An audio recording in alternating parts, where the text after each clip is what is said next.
Recently back from Uganda.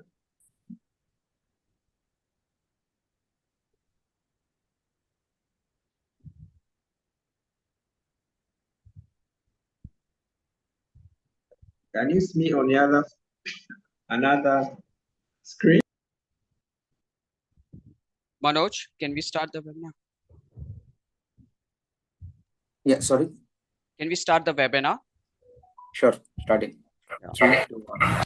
I'm going live now. Sure.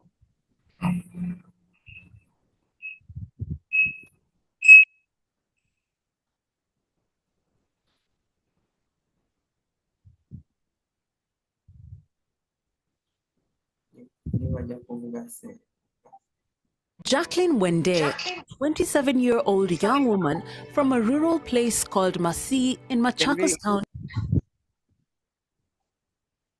Just a minute. Sure. I'm just waiting. I'll start at 1:36.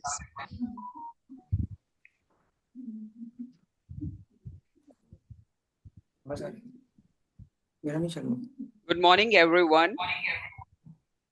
I am Harsh Sharma, a program runner of the day from Merck Foundation. First of all, welcome to the Merck Foundation Health Media Training.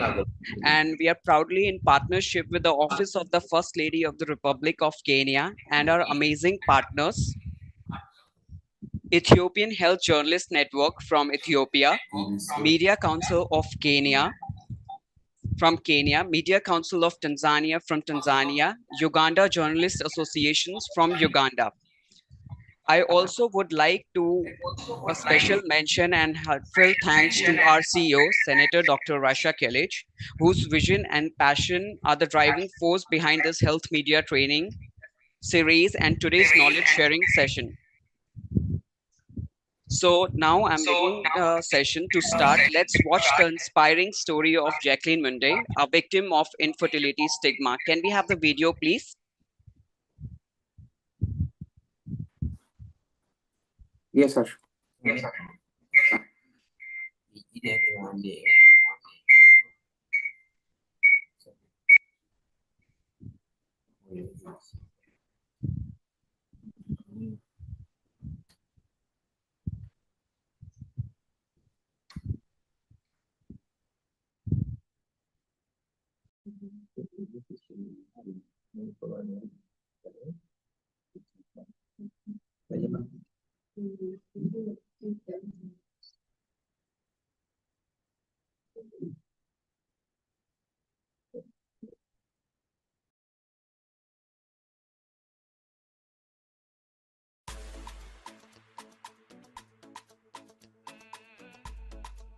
Jacqueline Wende, a 27-year-old young woman from a rural place called Masi in Machakos County, Kenya, tells us her sad story of having both hands chopped off, not by thieves, but by her own husband, for failing to conceive, even though he was the one with a fertility problem. Mandi ndio nilisikia akigonga mlango akiniambia Jackie nifungulie. Niliachana na chakula nilikuwa nakula, nikaamka nikaenda nikamfungulia. Kitambo nimfungulie ndio alinikata hii mkono. Nikaanguka hapo chini na akanifuruta nikaenda nikaanguka huko chini. Kitambo nianguka huko chini alikuwa ananikata kichwa na mikono na uso na akanidunga hapa na kisu na hiyo panga alikuwa nayo. Aliponichapa nilimuuliza, kwa nini ngila unanichapa? Utaniua peke yako. Akanyamaza akaniambia, leo ndio siku yako ya kuongea, hautaongea tena maishani. Merck Foundation came to the aid of Jacqueline through the Merck More Than a Mother campaign. She was provided with a new home and a supermarket to enable her to earn a steady income and become independent.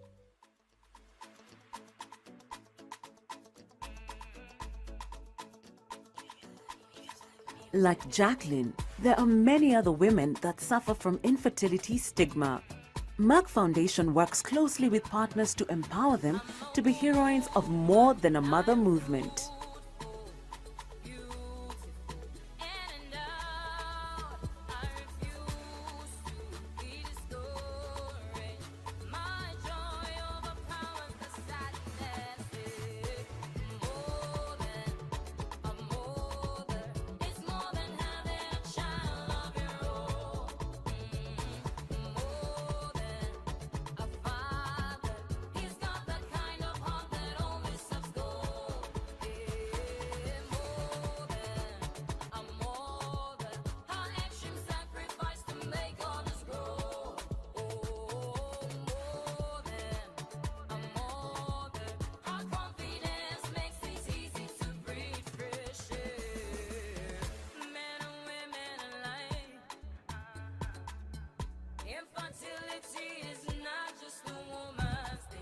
It takes the two of them to have a child.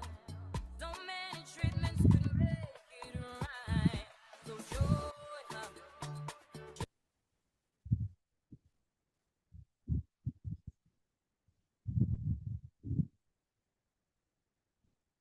Thank you, Manoj, for presenting the inspiring video of Jacqueline Munday, a victim of infertility stigma. I hope you enjoyed watching this and see the courage of Jacqueline Munday. And it's such an inspiring story. And now I would like to introduce and announce Merck Foundation Awards, More Than a Mother Awards, Diabetes and Hypertension Awards. Manoj, can we have the awards on screen, please?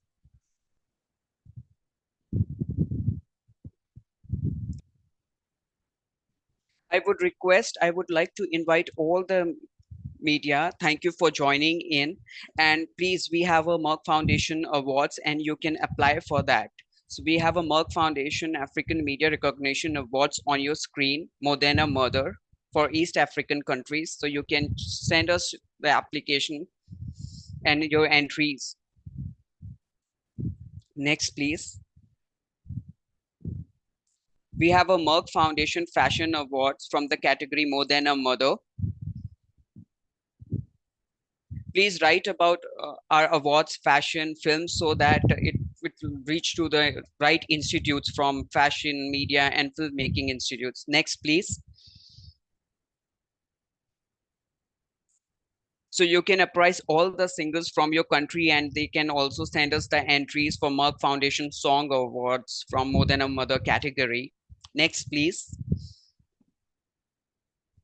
So we have a lifestyle award, diabetes and hypertension, call for application, and this is for the media representatives. Please see and send us the entries, the best stories on diabetes, hypertension, on NCD's disease, the follow-up stories. Next, please. Then again, we have a fashion award from diabetes and hypertension category. Next, please. Then we have a film awards. Next, please. Then we have a song awards, Merck Foundation Song Awards, diabetes and hypertension. We will share all the awards, all the call for applications with you, and please reach out to us and drop your number in the chat box. In case you want those applications, we'll send it to you. Thank you so much, Manoj. Now, I would like to present a short promo of Our Africa by Merck Foundation, our TV program conceptualized, directed by Senator Dr. Rasha Khalid. She's co-hosted the program as well. Can we have a promo of the program on the screen, please?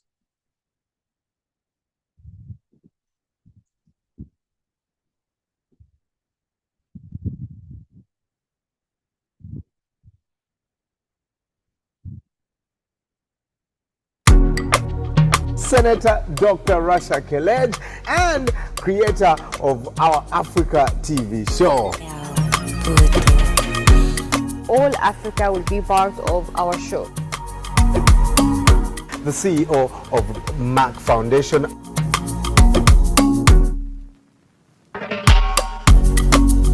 We want to support girls' education.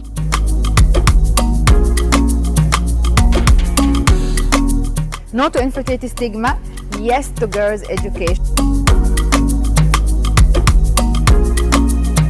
We want to stop gender-based violence, full stop. Number of child marriage will double by 2050.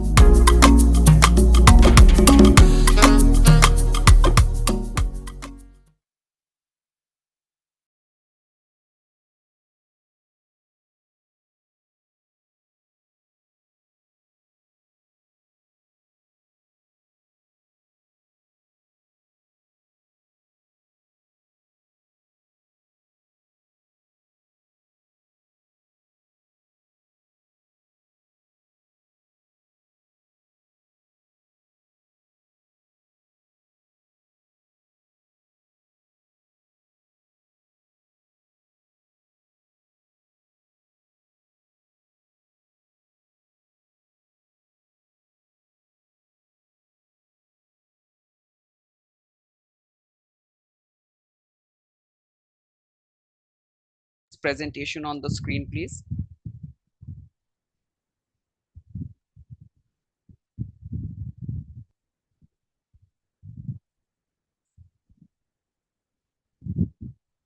Welcome, Dr. David. Can you hear us?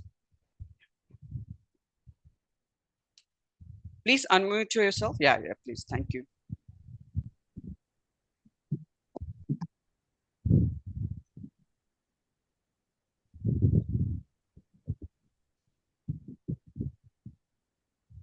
Hello, everyone. Can you hear me? Yes, Dr. David, we can hear you. Thank you. The floor is So yours. it's my. Oh, thank you very much. It's an honor to give me this opportunity to talk to you once again. I thank Merck Foundation. Thank you, Merck Foundation. Thank you, Dr. Rasha College and the team for giving this wonderful opportunity to pass a very important message to our listeners, the media group, who already have shown that really and are showing that they can impact in our communities. So if we have a very hardworking teams of medias really pass important messages, not only other parts of communication like politics, but also we need to help our society to understand the problem faced by our families. And you know, once the families are very strong, everything we get from our families, even our governments, are going to be fine, because that's the cornerstone of all the foundations for the family. Thank you very much. I'll start the floor by starting my topic, which says infertility prevention, the link between infertility and infectious diseases and male infertility. Next slide. Next slide, please. Okay, dear viewers, dear media group, we would like to take this opportunity to highlight more about infertility prevention, the link between infertility and infectious diseases and male infertility. And through this, we are breaking the stigma around infertility in Africa. So for sure, infertility is an issue here in our setting, especially in Africa.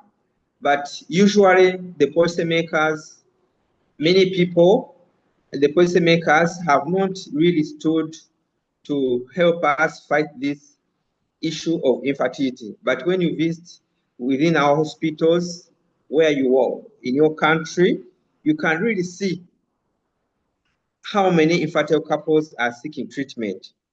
So I urge you, dear media group, to always take time and visit one of the hospitals which are managing infertility in your respective countries and see how many mothers, how many couples are really, listen to them, because now we are calling upon, thank you, Merck Foundation, because we are now identifying this group of people who are becoming vulnerable. And when it comes to Africa, you know that in Africa, we have a big role to play as media group to help our societies.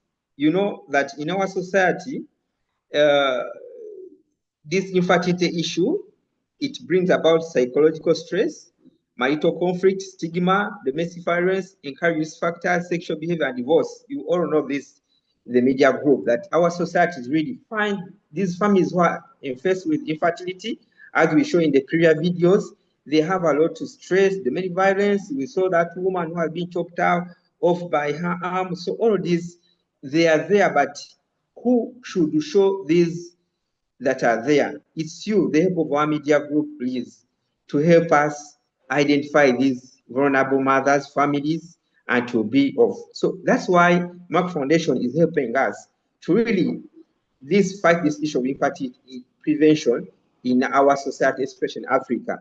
You know, in Africa, that's why we embark on, you know that many of our patients in Africa, they believe in witchcraft. If a woman, if a couple has not been having children, they may think it is a witchcraft. They may think that it is spiritual forces. Traditionally, what I'm talking about, you understand it from the home point of view. You get me? They may say it's spiritual forces, witchcraft. Maybe we didn't adhere to cultural taboos.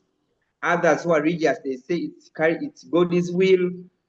Others, they say it's paternal compatibility, abortions. Because in our setting in Africa, people in regards to knowledge, education is very low.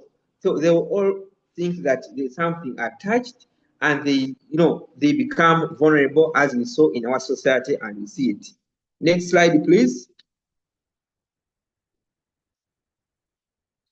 So we have the infertility awareness and prevention. As media group, please, we want to encourage you to start raising awareness. And awareness is, you can raise awareness through visiting your clinical setting, hospitals, work alongside with doctors, and try to show that men too, no stigma to infertility. Let's not say that men are only women are the only infertile. So it's better as media group to show our community that women are more than mothers, encourage them, and even men are more than fathers, because also men who are not have not had children, they are always felt small. But we should also show the community as media group that really these people matter, and they are more than being fathers and mothers. Next group, next slide.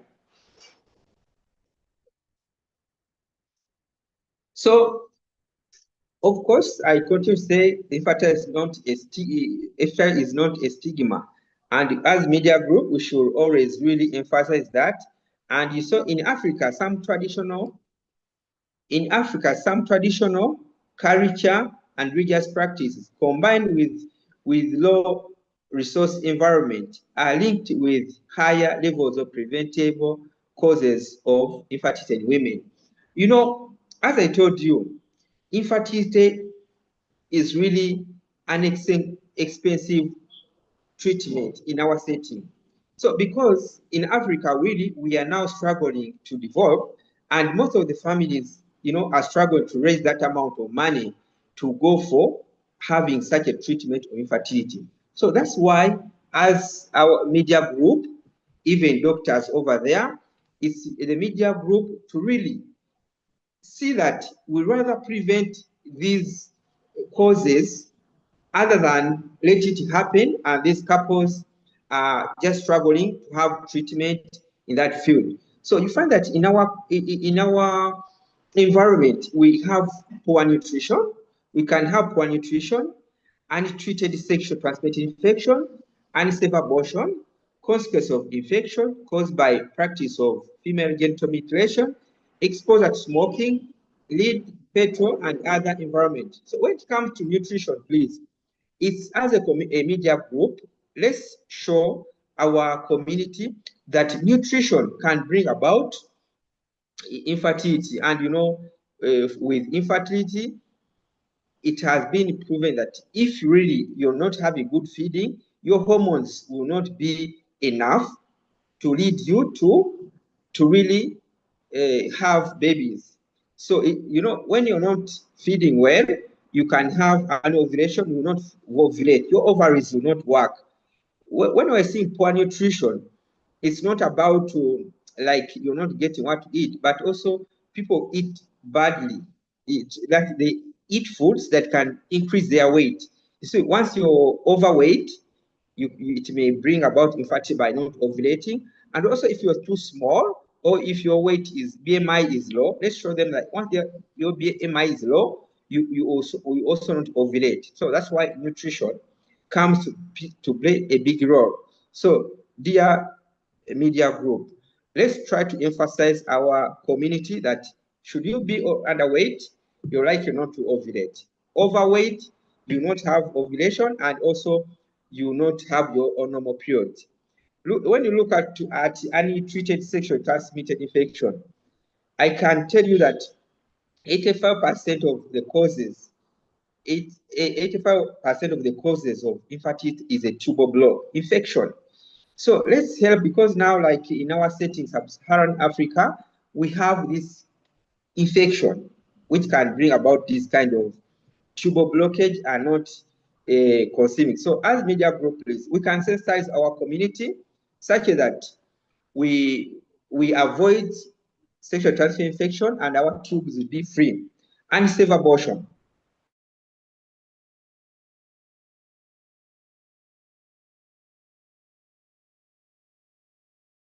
And abortion will bring about, unsafe abortion will bring about your tubes getting blocked due to infection. So as media group, really, we need to see that we sensitize and show them that doing an unsafe abortion will lead to your infection in the uterus and infection to your tubes.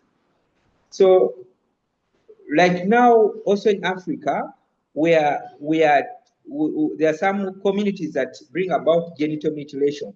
This all about female genital mutilation will bring about infection. How is it done in any safe way?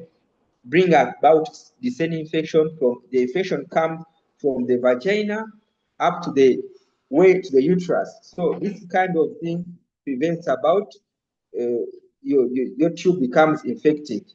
So we also have exposure to smoking.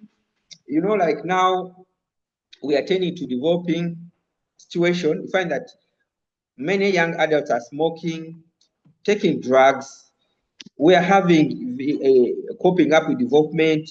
We have to understand that once these couples, we have to take history and show them that overexposing to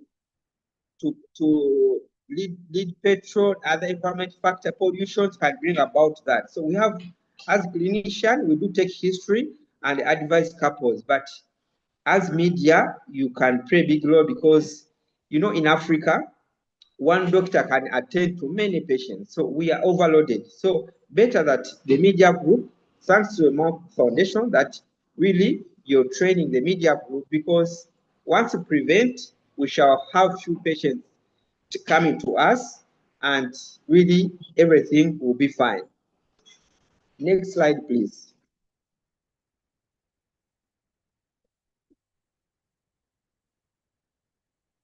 I said previously that in Sub-Saharan Africa, infection is the cause of infertility. Up to 85% of women seeking infertility care, compared to 33% worldwide. I can tell you, listeners, in our daily consultation, we are finding challenges with tubal infection, because find that people are having infection, people are sexually active, and being sexually active and these behaviors, we should show that really they should mind about their tubes getting blocked, and that treatment of IVF once tubes are blocked, it is so expensive. So we should go ahead and really sensitize our communities. Next.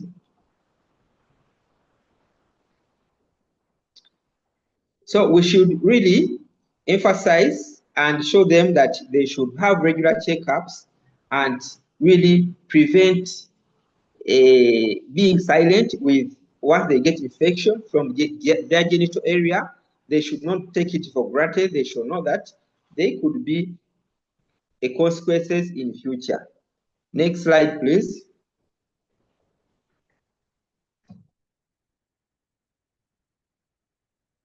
Health facts like chlamydia, gonorrhea. We should, you know, chlamydia is an infectious disease, and gonorrhea.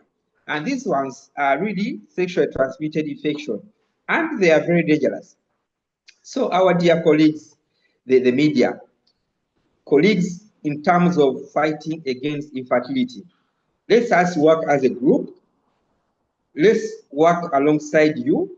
If I'm my doctor, I have my clinic, please endeavor to visit even others. If you have your gynecology doctors around, please endeavor to sensitize our community that is chlamydia and gonorrhea, which are impacting in your reproductive health in the future.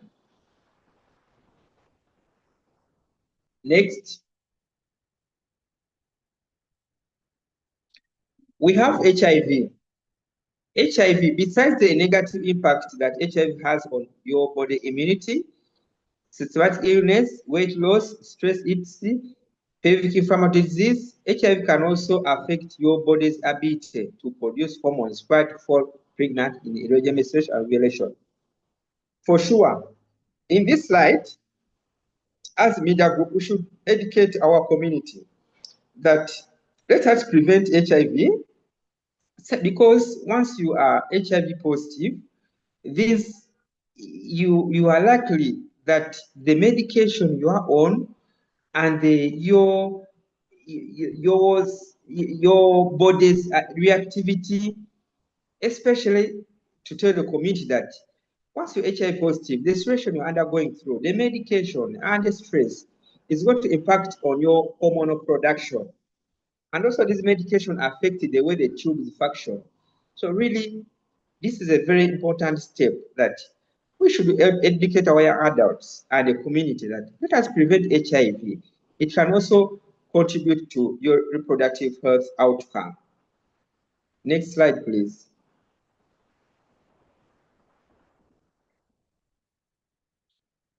Yes, please. Infertility affects men and women equally. That's a slogan that we should keep on saying to our community. Practice safe sex education. Don't adhere needles. So please, this is the image that shows that really we can really show these images in our clinic, in our newspaper, and show that really we care about infertility. Both women and women should practice safe sex and avoid risky behavior, especially as I said, in Africa we have a lot of infectious microbes because our weather favors so many microbes. So if really sex is not done in a clean way, in an unsafe way, let's inform our community that it can bring about, it has impact on infection. Infection comes from the genital area. It goes away direct to the tubes until it reaches the ovaries, and this infection spreads everywhere. Both men and women should practice safe sex, I said, and sexually transmitted diseases can cause serious complications, including pelvic inflammatory disease. Pelvic inflammatory disease for the media group is infection that starts away from the vagina to the womb, which is the uterus, to the tubes, and it eats away the tubes, and eventually the sperm will not pass through those tubes to fertilize the egg, as I said, and this tube will be blocked, hence causing infertility. And thereby, we shall tell you, you have to do IVF, and IVF really in Africa is very expensive, and these couples will just go away depressed, and in the end, it will bring about divorce and divorcement. I tell you, in our community in Africa, they'll say, let me divorce, I'll go and get another partner. But I always tell them in my consultation that the impact of divorce is more expensive than the treatment of HIV, because divorce, they may seem it is really easy, but also when a man divorces to go and get a child or marry, or a woman go marry, that impact may seem expensive than undergoing treatment of IVF, though prevention in Africa is more important because we need a lot of, we are still developing, and the family needs to develop. Next slide, please.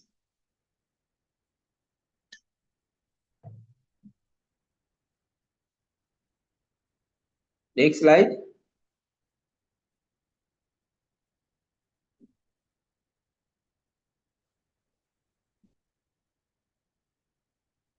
For women, a number of strategies may help increase the chances of becoming pregnant.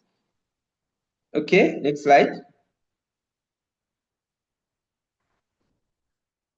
So you can see this image, which we as media group and doctors, we can always put teaching around to show that exercise, Now that we have a young generation, and our young generation are coping up with the Western culture.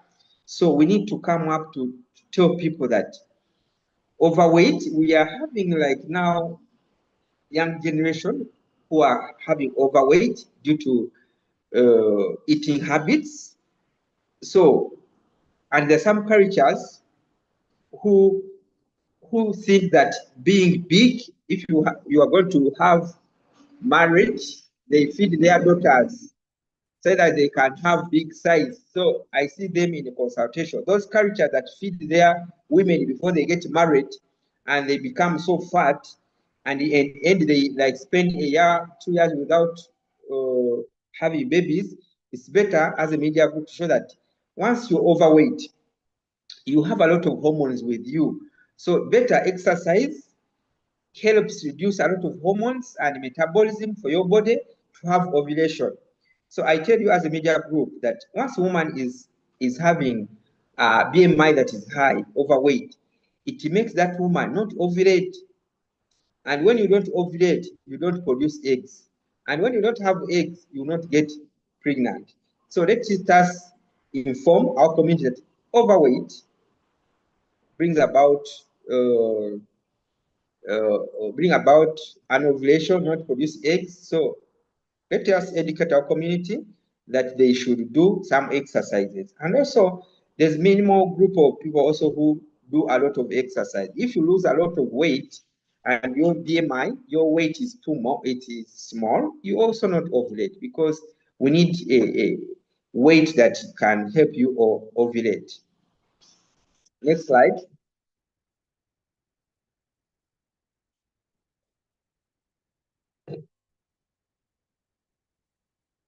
Eat a balanced diet and maintain a healthy weight.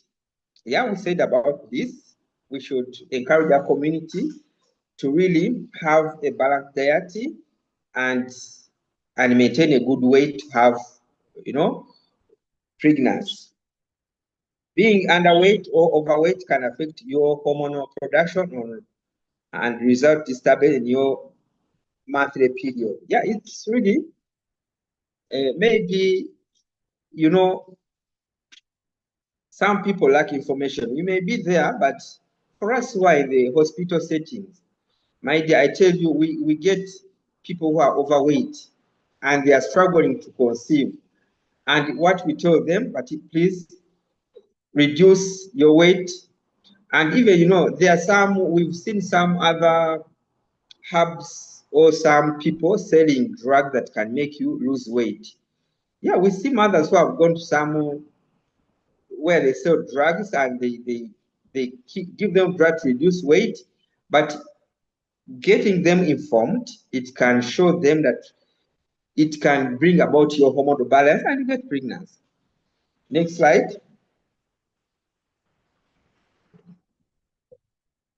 Of course, we've seen that smoking, we should tell our young adults and the community that over smoking, would you want to become like reproductive, in terms of reproductive health in future, be well, please quit smoking. So we should encourage our community like this, because you find that our society now, we have a new generation that really, our young adults are smoking, taking drugs. So I think they are lacking this information that they will have impact in the near future. So dear the media group, let us sensitize our community in regard to this topic.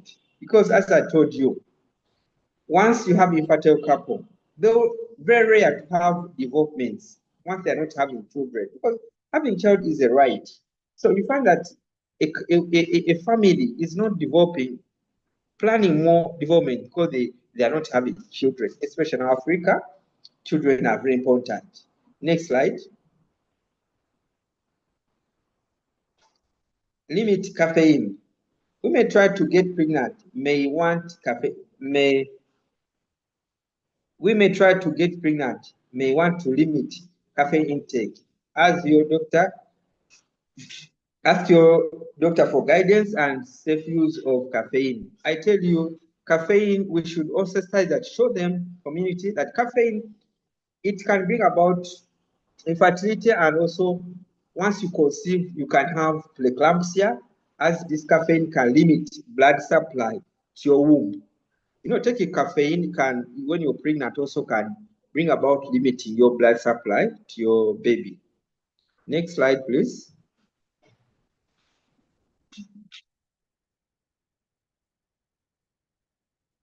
Avoid industrial and environmental toxin. Yeah, you know, we are having now developments. Cars are coming up, lifestyle. So let us inform our society that really these pesticides, you know now even that those people in the rural areas are now using pesticide to spray their crops, fertility, like they want to get more production from their agricultural products, other selling other chemical products. So as the government is coming up in our state in Africa, we are using this environment, we are facing these environment toxins. Please, let us show, studies have shown that these industrial toxins are impacting on our fertility outcome. Avoid or reduce stress. Yeah, this stress really affects a lot in regard to infertility. Next slide.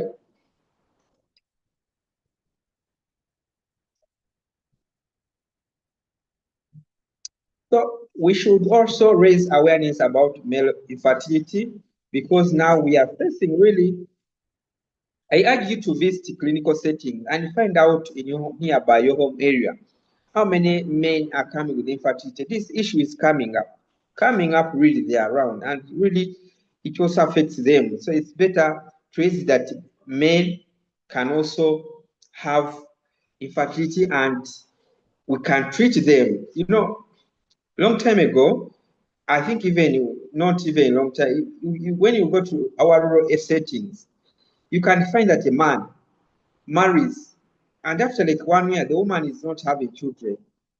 He decides to go and look for another one, like that, until when he sees that the other one he divorced has had a child. That's when he thinks, oh, it may be me. So we don't want that kind of divorce and that family conflict.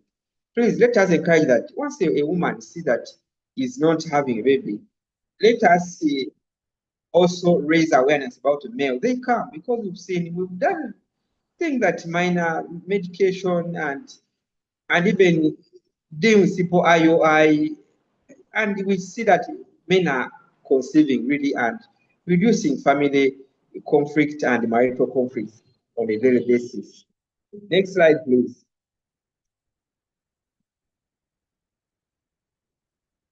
Men are core to reproduction. Men can be a core to infertility problem. Yeah, I said this because please let us make awareness. Thanks to Merck Foundation that really you are encouraging us, impacting us, but really I tell you, men play a big role in regard to reproductive outcome, infertility, and when they join in hand with the family, the couple, really they get treated and the family goes on, hence development and the community and country at large. Next slide.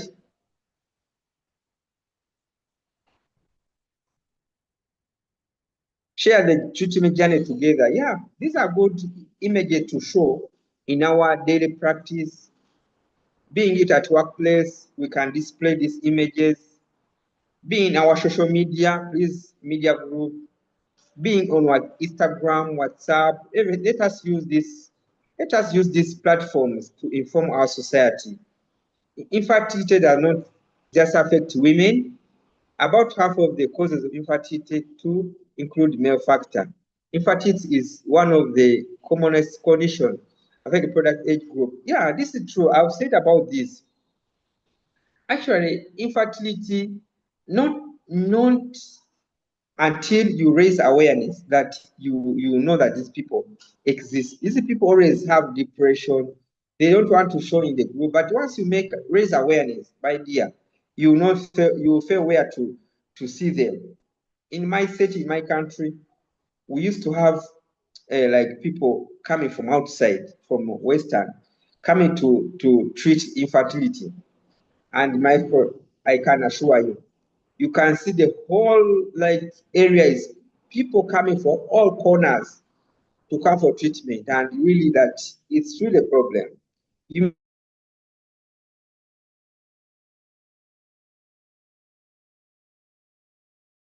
really, these people really are there. So let us involve men, because in our society, men are the head of the family. So please, let's make awareness and get these men come out and tested and get treatment, because in this current situation, as the development is coming, modernization, also infertility, it should not be left behind, because it's a cornerstone of development of our community. You can see this picture of this happy family. You see, I can encourage, I always see in my clinic, a woman comes crying, alone, crying. But when I announce that, oh, you're pregnant, that's when the man comes happy, accompanying her. Please just encourage them to come from the beginning in the consultation, because this affects both men and women.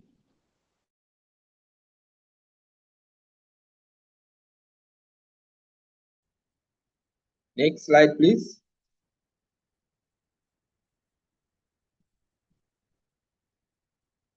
You know, the way infertility affects men is that it can be anatomical, psychological, and it can affect either sperm production. The problem of men not having to produce is either from the sperm that are not enough, or they are not produced, or we can be environment that is affecting them, though they are there, but they can be affected by the environment, stress, radiation, and they become inactive. You know, in our society, they think that every man, like just ejaculate. Sperm is not about the ejaculate. It's not about the food you see. Inside there's a normal sperms that can impact on, or either environment can have impact, or it can be from the environment. So when they come, we try to, or from a diet, when they come, we try to teach them. Also, they can, you know, once you're a media group and sit in this community, they will start to look around what is causing, you know, and it really, it works, I've seen.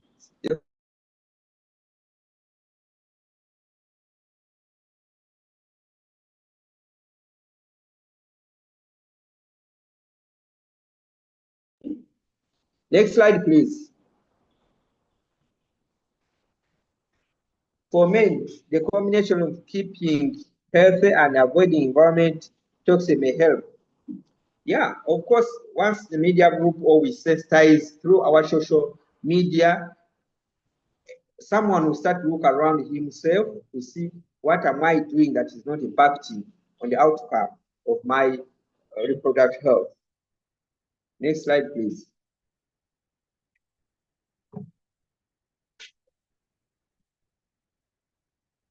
Yeah, we say this, that we can all use such images to show in our setting and even community.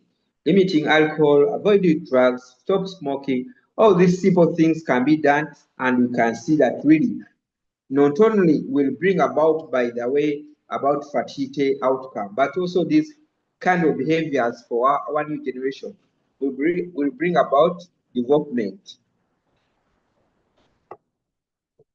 Another slide.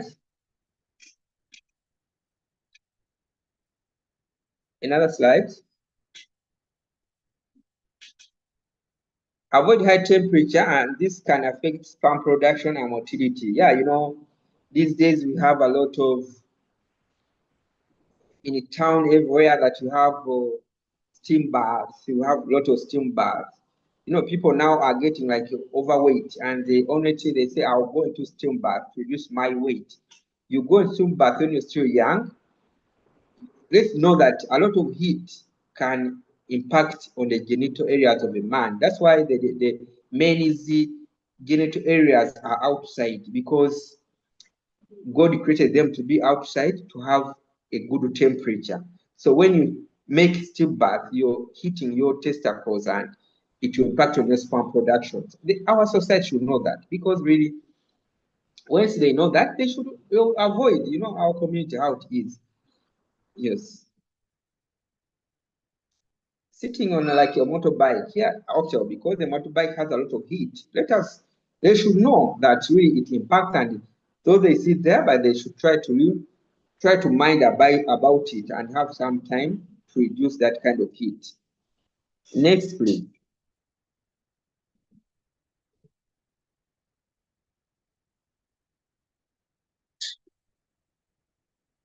Exercise regularly, avoid this toxin. All this really, I said it previously. Next slide. Eat balanced diet and maintain healthy diet, obesity. Yeah, let us use this in our daily practice to show our community, like in a newspaper, social media. Please, let's become an advocate of this community. Next, please.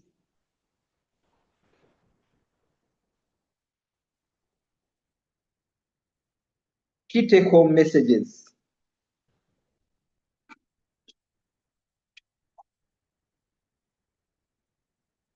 Infertility is not a stigma.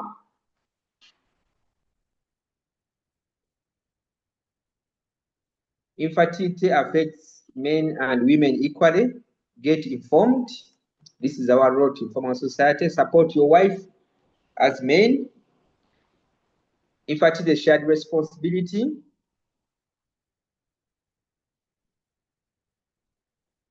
Next slide.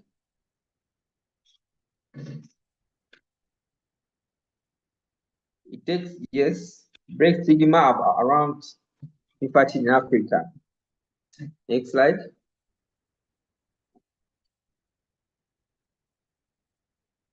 So what I want to finalize with you, because I talked about infection in our setting. Infection in our setting in Africa is a leading cause of infertility. Infection starts with what I was telling you, that there's what we call pelvic inflammatory disease. What do we mean by pelvic inflammatory disease? You as a media group, you see this image. Supposing this is a vagina, if you have unsafe sex, the vagina, the infection will come from the vagina way up to the cervix, womb, and the tubes. For a woman to get pregnant, it's not about, by the way, sometimes I talk to my patient. They come telling me that when you have sex, all sperms get out. It's not about that water that makes a baby. Inside that water, there's live sperm, what we call spermatozoa. They have to move from the vagina up to the womb, tubes, and they go to the ovary. They meet the egg.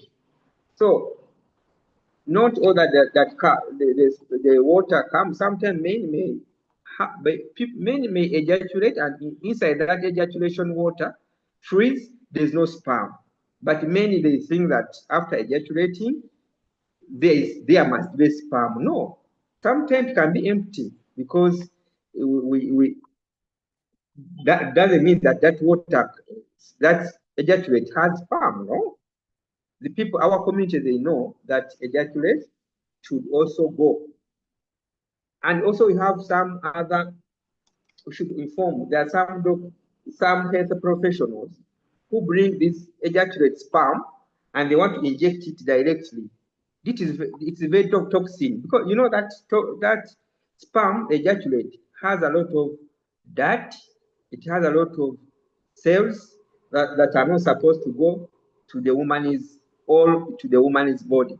There are some health professionals who get their sperm and they inject it directly without doing IUI. This is very unprofessional and can lead even to more infertility, to tubal blockage. So once these tubes are blocked in the African setting because of infection, this young lady will not have children through natural ways. you find that we shall tell them to go for IVF, and IVF is very costly in Africa because Africa we are still developing and we need a lot to cover besides covering the IVF costs. So please let us inform our community. Get simple diagrams like this one. Inform that for a woman, young adult, protect your tubes, protect your tube from infection, get it blocked. And should you have vaginal infection, itching from down, please rush for treatment before that infection goes to your tube. Some young adults, they think it is normal to have vaginal discharge because of our community. No, it's not good to have vaginal discharge, and it's not good for a woman to have such a funny smell. No, please let them know that should you have some kind of itching, vaginal discharge, rush to the doctor, not traditional healer, but a doctor, treat you before your infection goes up, especially too, and don't go just buy any other medication before you see, okay, before you get treated. But please, let us also avoid unsafe abortion. You know, once you do unsafe abortion, they will insert some materials that are not sterile into your womb, and they will damage you. And in the end, you have infection in your womb, and in the end, you will not produce. You understand? So it's the role of our media group, our doctors, use the social platform around to show that the health of these young adults, young women are important towards the reproduction period, so that they can protect. You know, most people fear pregnancy. Most of the adolescents, they fear pregnancy than infection. Yet, this kind of, and when they get pregnant, they fear told they are coming that they are pregnant, and they go to do unsafe abortion, and their private, these reproductive organs will be affected, and the end, it will impact on their product outcome. Also, I told you, once you have a lot of weight, your ovaries will not make good eggs, they will not make eggs.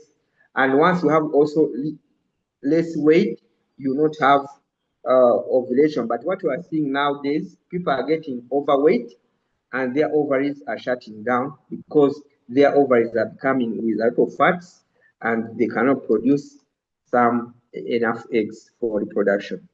So thank you very much for listening to me. Thank you, Mike Foundation. And let us really advocate impact in our community. They have good development, and you know, once the family has a baby, everything the woman to advance, not only in Africa, by the way, worldwide. That is God in nature, the Genesis Bible. So once this woman, the community has had no children, they will not have development right from down, hence up the community, our countries will have impact because infertility treatment is very expensive. So Africa, the only way through is to advocate and fight about prevention so that we can have Thank good you, David. society. Thank you, Dr. very David. much. Thank you so much, Dr. David. What an insightful session and what a practical knowledge that we are gaining from this session. Thank you so much for your time, Dr. David. And now we would like to hear from Dr. Francisca Shitenge Walia, and she's a consultant psychiatrist and head of clinical care at Chinamama Hills Hospital, National Mental Health Coordinator, and she's also a Merck Foundation alumni from Zambia. I would like to invite Dr. Francisca, please.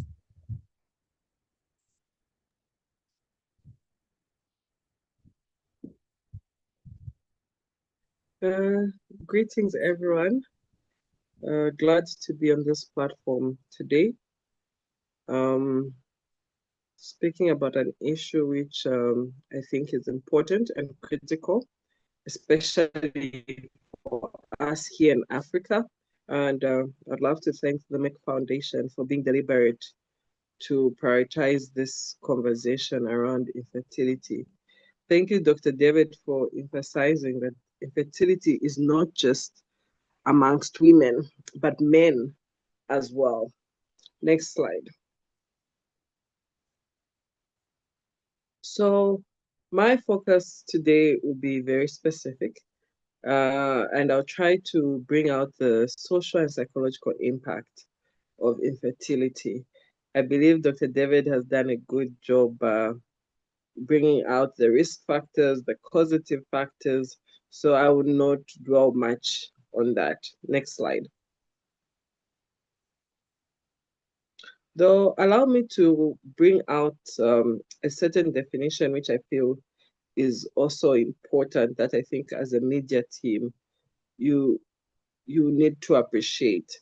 So when we talk about infertility, there's the primary and secondary infertility. And the difference is that a primary infertility is when a pregnancy has never been achieved before. But interestingly, we've started seeing a number of women, I don't know what maybe are the statistics in your various countries, but some women now would have achieved maybe a pregnancy before, but they're not able to reproduce again. So that's also an important aspect or presentation that is now presenting itself. So we want to be deliberate to speak to these various aspects of infertility, starting from prevention, diagnosis, and treatment. Next slide. So just to throw some statistics, infertility affects about 186 million people worldwide, and a significant percentage of those individuals are actually in sub-Saharan Africa. Hence the need for us to be deliberate to give this area attention. And unfortunately, infertility care is a challenge in sub-Saharan Africa, especially in general in low and middle income countries. It hasn't been prioritized. And actually a number of even insurance companies will not cover a big aspect of these infertility presentations. So how do people get help? How do people get support? How do we improve access for these women and men who need fertility care? And I think this is where the media, you come in strongly to build representation, to build demand around infertility or fertility care needs, so that you can guide policy through your advocacy and lobbying. Next slide. So this image is just showing the prevalence of primary infertility in women. And if you look, is that, so the darker regions have got a higher level of infertility, right, compared to the lighter regions. So in general, you hear conversations that, oh no, in Africa, people are very fertile. There's low infertility. But when we look at this diagram, of course, there may be a newer diagram because this diagram was done in 2010. I couldn't find an earlier resource. One thing that we'll be able to appreciate there from this diagram is that Africa is quite darkly shaded compared to other parts of the globe, of course, with the exception of certain aspects of Asia. So again, it's speaking to the prevalence of infertility, and this is primary infertility. So it just indicates that there's actually a need, there's actually a burden in Africa. Next slide. So I'll not go into the causes because I believe Dr. David did that well. Next slide. So why is infertility important? Why are we talking about infertility? I just want to reiterate some of these points. One, fertility is encompassed in good health, right? We're always talking about it's a right of every human being to have access to health, to have good health. So yes, so meaning even fertility is the right of every human being, and hence it should be given the attention that it deserves. And even just from the opening video that we saw, we see that infertility has got a potential to bring inequalities, especially for women, right? Especially in our African culture, where a lot of infertility will be blamed to a woman, bringing about a number of gender inequalities. Then there's also just the general negative social impact that infertility has potential to cause. In our opening video, we saw an example of a woman who was physically abused, emotionally abused because of her fertility presentation, right? So it can lead to violence, stigma, disruptions of homes, families through divorces, and various mental health conditions, mood disorders, depression, as anxiety disorders, as people struggle with this presentation. Next slide.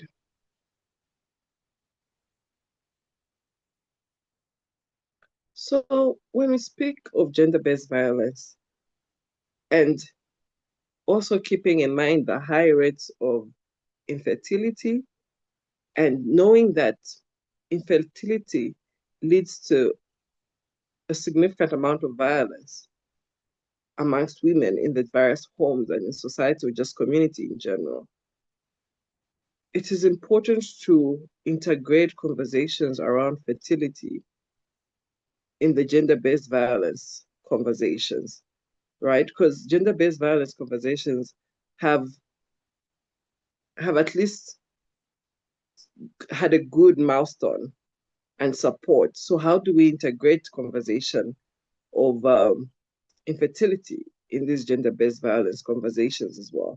Because 1 in 3 women experience gender-based violence.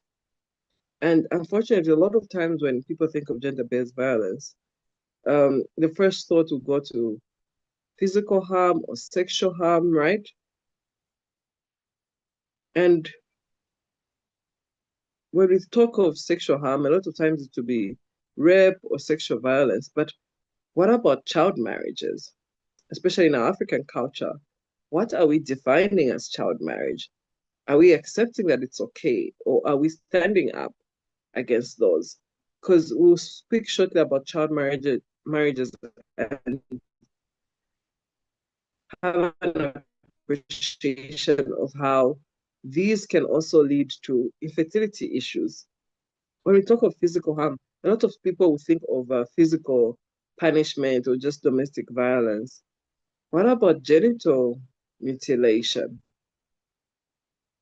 Are we speaking about these issues that are happening in our communities, in our societies? Mental harm, right? Verbal abuse, emotional abuse, which have got long-term consequences on individuals who are exposed to this abuse, and increasing their risk of mental health disorders or conditions. Another important aspect is economic harm or manipulation. So we're going to take another step and talk a bit more about child marriage. Next slide. So child marriage is common in East and Southern Africa. 27% of women in East and Southern Africa have given birth by the age of 18 years, right? So what does that mean for these women when it comes to productivity in general, education? Next slide.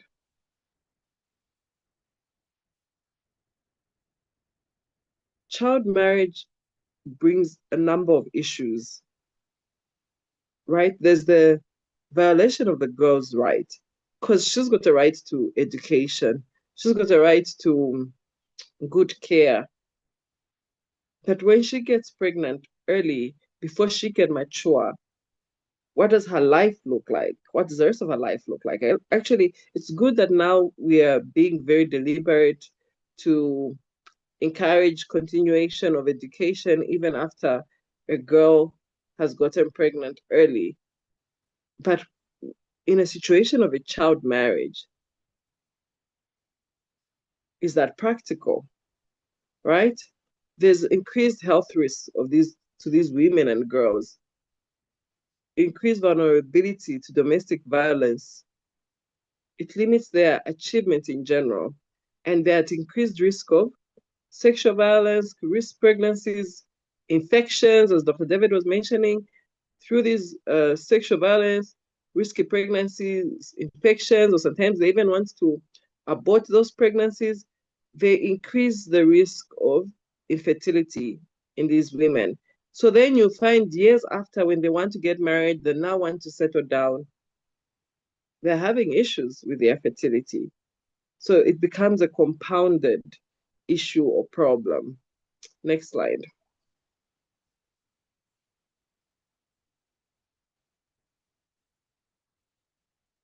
So we'll also speak about another issue which I think is common in a certain aspect of sub-Saharan Africa, especially East Africa, which is female genital mutilation. And strangely, I don't think we speak enough about it. And this is the practice of removing external female genitalia or injury to the female genitalia or organs for reasons that are not medical, but usually just for cultural reasons. As much as we respect culture, and culture has got a role to play in our lives as Africans, but what cultural practices are beneficial and which ones are harmful? It is estimated that about 200 million women alive have experienced female genital mutilation, quite a significant number. And it is predicted that another 68 million girls will experience this ordeal by 2030. So how do we prevent this estimated number? I think the media, you've got a great role to play in this. Next slide.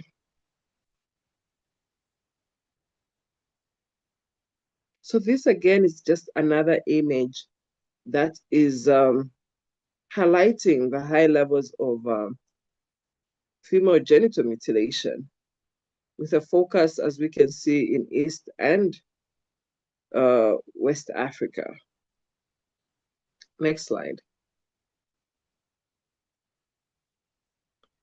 So we've spoken about these various aspects: infertility, gender-based violence, child marriages, and female genital mutilation. How do these impact women? Firstly, let's narrow down to infertility.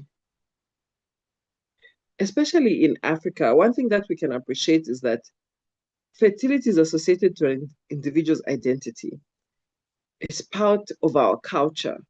So meaning, because it's associated to one's identity, it has got potential to cause significant social and psychological stress.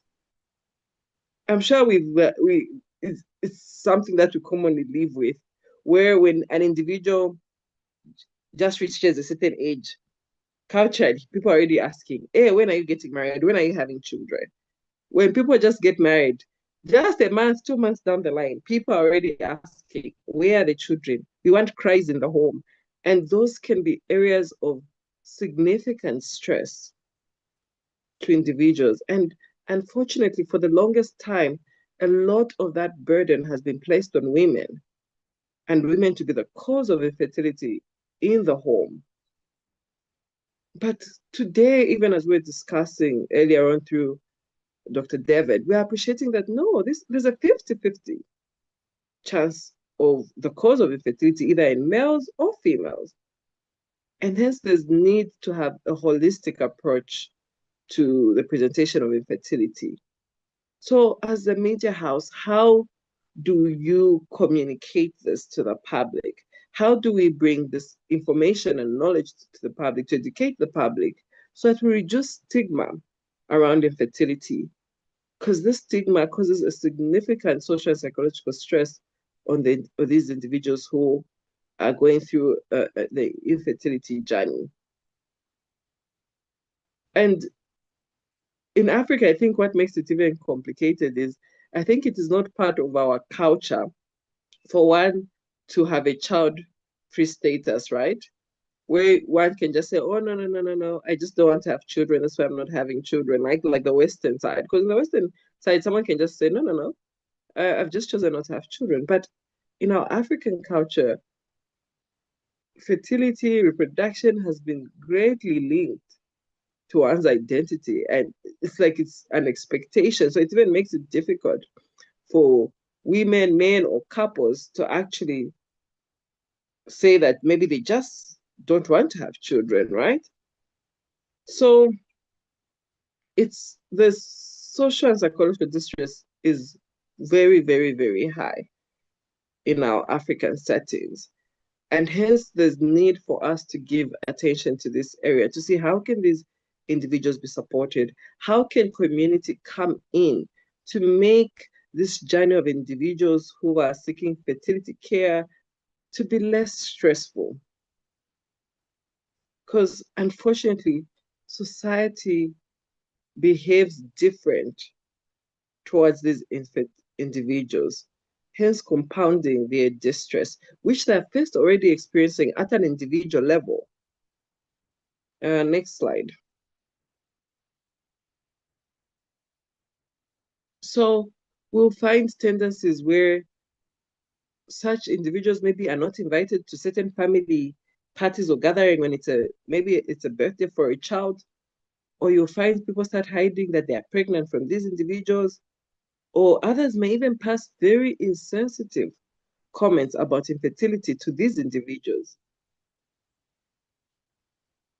So how do we educate the community to be sensitive to individuals who are experiencing infertility?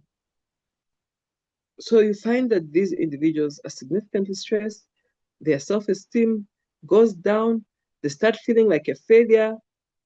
But we've been having these discussions, and we are appreciating that being a woman is more than being a mother, is more than just having a child, right? Being a woman is more than just being a mother. Being a man is more than just being a father. And being a father is not only about giving birth biologically to a child. How can we normalize these conversations? Because you find that for a lot of these individuals, a lot of anger will build up. They'll have a lot of negative emotions because they would have tried probably different avenues of support or treatment to help them through this journey. And maybe they might have a number of failed attempts, or the services are quite costly, which adds to the frustration of these individuals. And of course, this can lead to depression, can lead to anxiety, loneliness, right? So another key aspect is, how do we reach out to individuals who are going through this journey so that they get the help and support that they need through this journey for their mental well-being, so that we can allow them to still thrive, to still be happy, productive individuals of community, despite them facing this journey of infertility or getting fertility care, which can be a stressful journey. Next slide.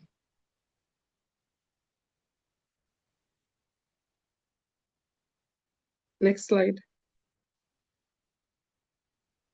Yeah. So then when it comes to the young girls and child marriages, these individuals are immature, they're still young, but then we have to add another responsibility of them taking care of a minor, being a wife, being a mother. That can cause so much stress on them. And as we mentioned, stress affects their fertility.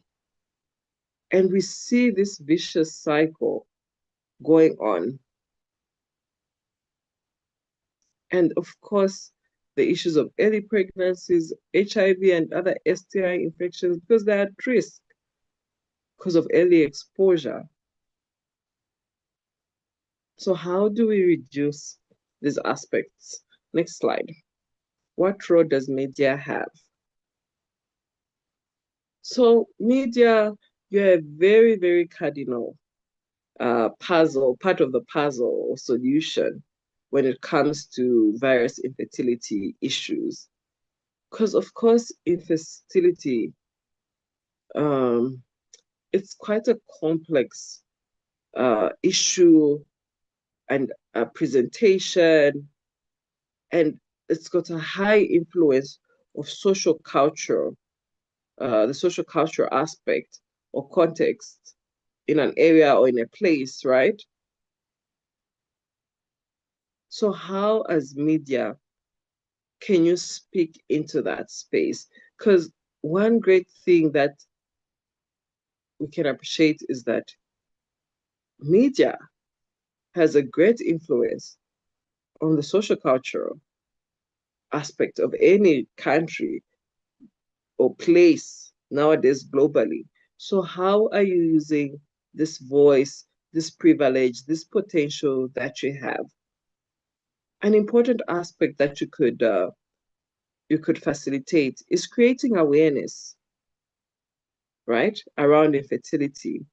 Because a lot of the stigma that comes from infertility is because a lack of understanding of what causes infertility and contributing factors to it, conditions of infertility. So let us educate the public so that as people are more educated or aware about those issues, people will be more sensitive to individuals who are presenting with fertility issues, and there will be reduced stigma for those also individuals who are experiencing some form of infertility.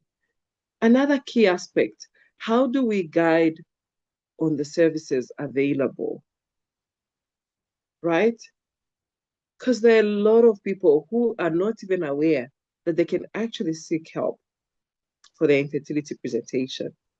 Gather resources of where there are fertility care clinics or obstetricians and gynecologists who can support these women and men or urologists within your country or areas, so that people can actually get help and support for their journey.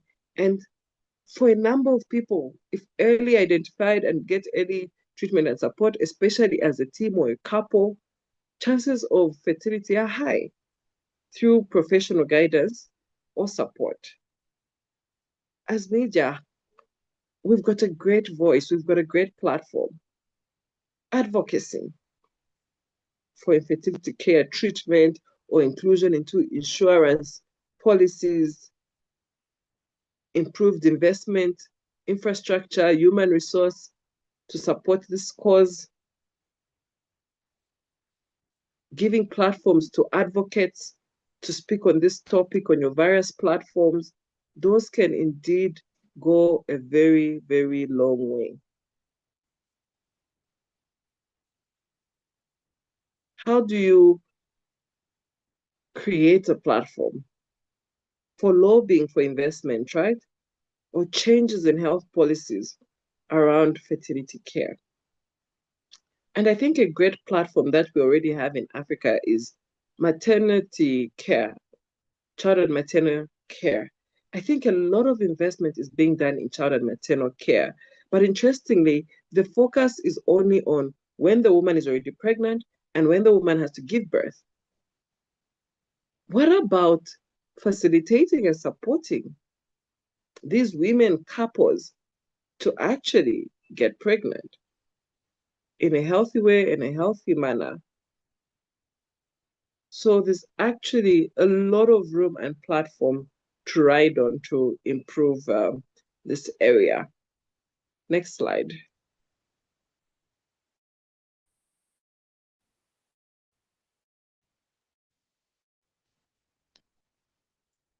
Next slide, please. So what are some of the areas that, as media, you could consider, right? How can you be solution-oriented? And I know as media houses or media personnel, you are very creative.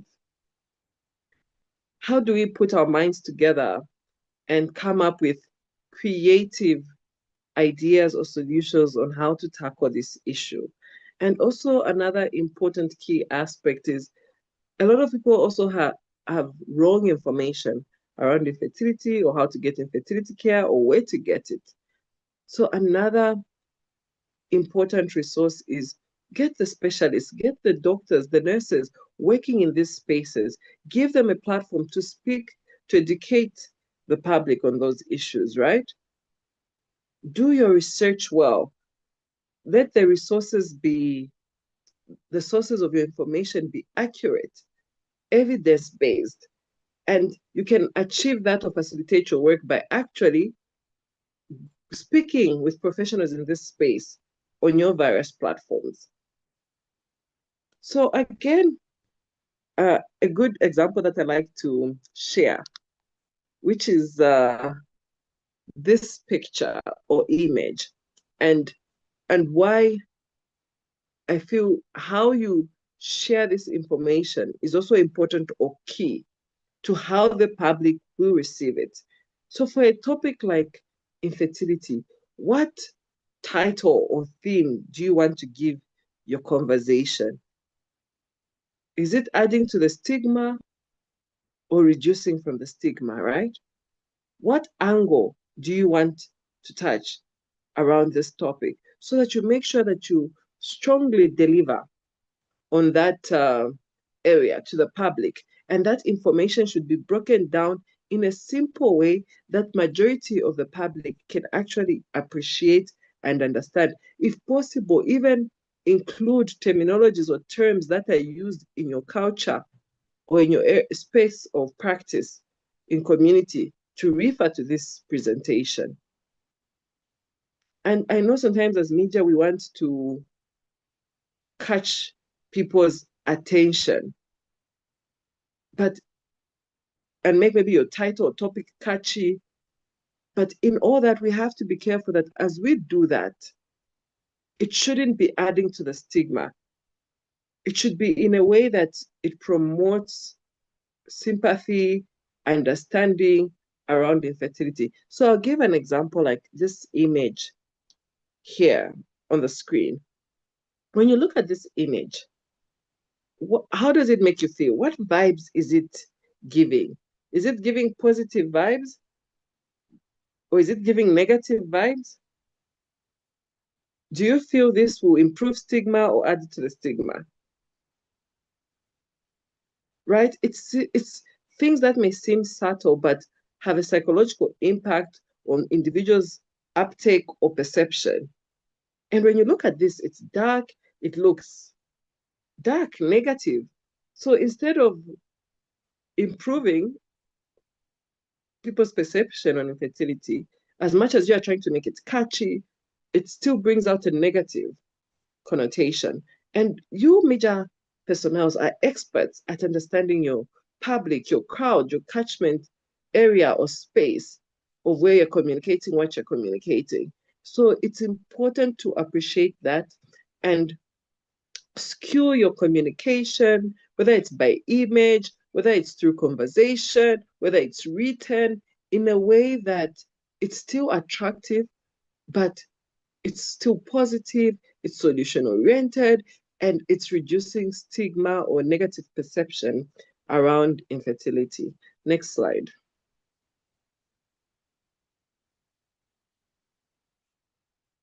So I think I've been speaking to most of the things that are on this slide. Yes, so allow me to just maybe narrow down a bit on the solution-oriented aspect.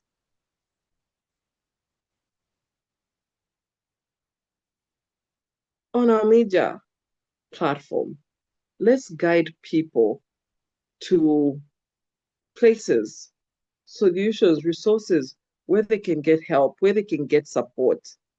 Because a lot of people do not know that they can get help and support for their journey, or they don't even know where to start or go to. So could we share that information with the public, link them to those places? It can even be on social media. Link them to certain houses or a place where they can reach out or call to be guided to where they can receive support. provide discussion forums around infertility. Even better if you can find individuals who have walked that journey and they've been successful, or how they've had to pull through, or the negative impact that it had on them, on how community or family reacted to them. And through those shared stories, another person out there can be encouraged. Refer to experts to give information that is needed, right? Very helpful as well, so that the information can be accurate, can be scientific, evidence-based, so that the public can trust the major house even as they share such sensitive information. Next slide.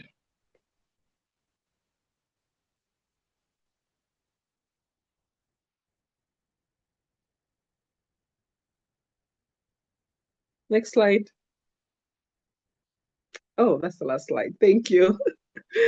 Yeah, so media personnel, you are a great part of the solution. You are a great part of the solution. Create platforms, network amongst yourselves, right? Invest in yourselves. How can you bring out this conversation in a positive way? You're the experts, right? Because a lot of individuals, especially women, are experiencing a lot of social and psychological distress because of infertility. And they're isolating themselves. Then they find themselves with mental health disorders, especially depression and anxiety. They become less productive. And this is actually not only women, but men as well, right? How do we encourage that this is a couple issue, it's a couple conversation, so that they go together for care and support? Thank you for your attention.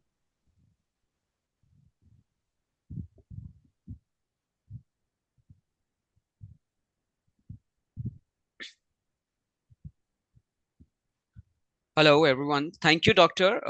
Francisca. Thank you so much for the session, and it was really insightful and depth in your session, and thank you so much. And now we'll take a short visual break with our Merck Foundation animation film. We have a sugar-free Jude. Can we have that video on the screen, please?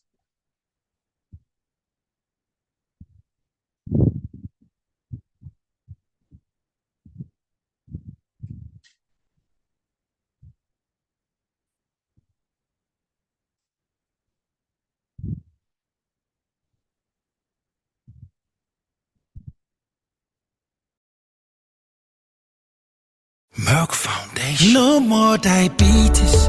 Reverse diabetes. Goodbye diabetes. It's morning rush time to school, and Jude is about to take a big bite into his breakfast on the go. Jude loves donuts, especially sugar-coated ones. I love the taste of sugar on my donuts. It makes my morning sweet with this juice combination. Jude, don't you think your eating habits are too unhealthy? I am worried about the rate at which you consume sugar products.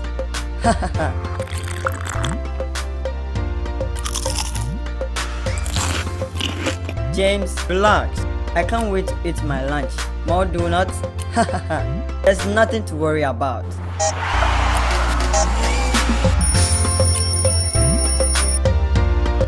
Jude was not bothered about James' concern. He went on eating more sweet foods day after day. As the days passed by, Jude started noticing something quite unusual. My goodness, not again. Jude would wake up several times at night to wee. It was so uncomfortable. Not only that, but he also noticed that he would wake up very thirsty. Jude would need to drink water multiple times during the day as well as night, and this also meant using the washroom several times. Oh my god, this is so destructive and shameful.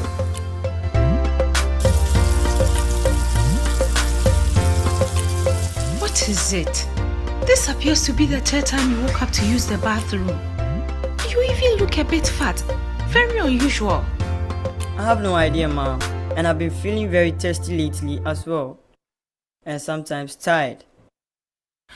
We need to see the doctor to make sure all is well with you. I agree, ma'am. It disrupts my day at school too much. At the clinic, Dr. Yobo decides to conduct a few tests to confirm his diagnosis about Jude. He opts to do a blood glucose test to check Jude's blood sugar level. So according to the results, you have type 2 diabetes. Type 2 what? Diabetes is a condition wherein the blood sugar level in your body becomes too high. In type 2 diabetes, there is insulin resistance or relative deficiency of insulin that results in excessive blood sugar, which in turn can lead to other health problems. In short, type 2 diabetes is a metabolic condition in which the body's insulin is either ineffective or relatively insufficient to deal with the blood glucose levels. Dr. Yobo continued to explain to Jude about his condition.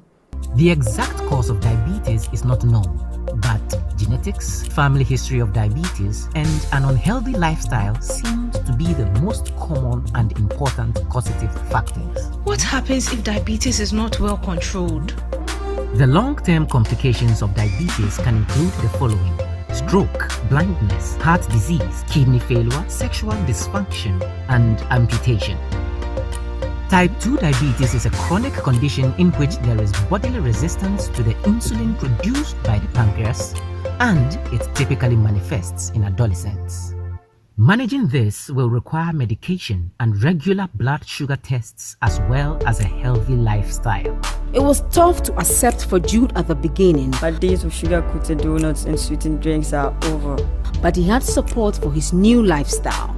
The school made sure his lunch was not full of the usual sweet things, and his friends reminded him to take his sugar test and play football or basketball with them regularly to keep healthy. His parents were also supportive, preparing healthy meals for him and removing all sweet and sugary drinks from the house. In fact, all family members became sugar-free too.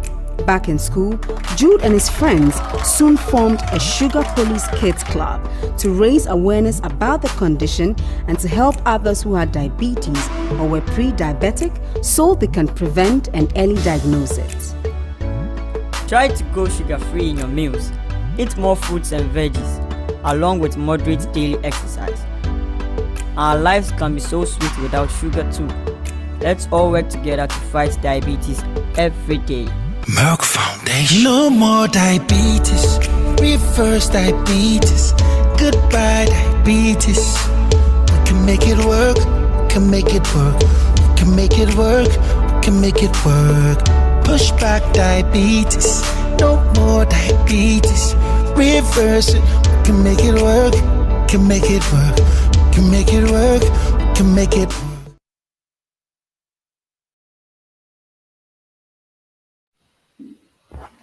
Thank you, Manoj. So now we'll invite Dr. N. Varagu, and she's a consultant physician and she's an endocrinologist and diabetologist, and she's from Kiambu County Government Hospital, and she's also a Merck Foundation alumni from Kenya, and she'll guide us on promoting healthy lifestyle and reporting on diabetes and hypertension prevention. The floor is open for you, Dr. N, please. Thank you. Good afternoon, everybody. My presentation today, I'll be focusing mostly on hypertension, diabetes. And the topic of the day will be promoting a healthy lifestyle and raising awareness about prevention and early detection of diabetes and hypertension, and the role of the media of how to report this to the community. Next slide, please.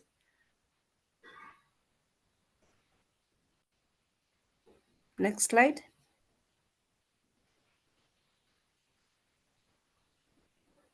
Okay, next slide, please. So, as you know, as you're familiar with, I suppose that both hypertension and diabetes, they are referred as non-communicable disease. What do you mean by non-communicable diseases? These are diseases that you cannot pass from one person to the other one, although there's some genetic, that's not communicable diseases. Communicable diseases are the infections that when maybe somebody has a cold, you can pass it to the other person. HIV, you can pass to the other person. But non-communicable disease, they don't easily pass from one person to the other one. Apart from diabetes, hypertension, there's also cardiovascular diseases, cancer, and the chronic respiratory diseases like asthma and COPD. This non-communicable disease is the result of a combination of mostly genetics. So you're genetically predisposed, you're at a higher risk of getting these conditions than somebody who doesn't have that genetic predisposition. Physiological environment you think about the things, what the kind of environment you're living in, behavioral factors like exercise, like substances use like alcohol and cigarette smoking.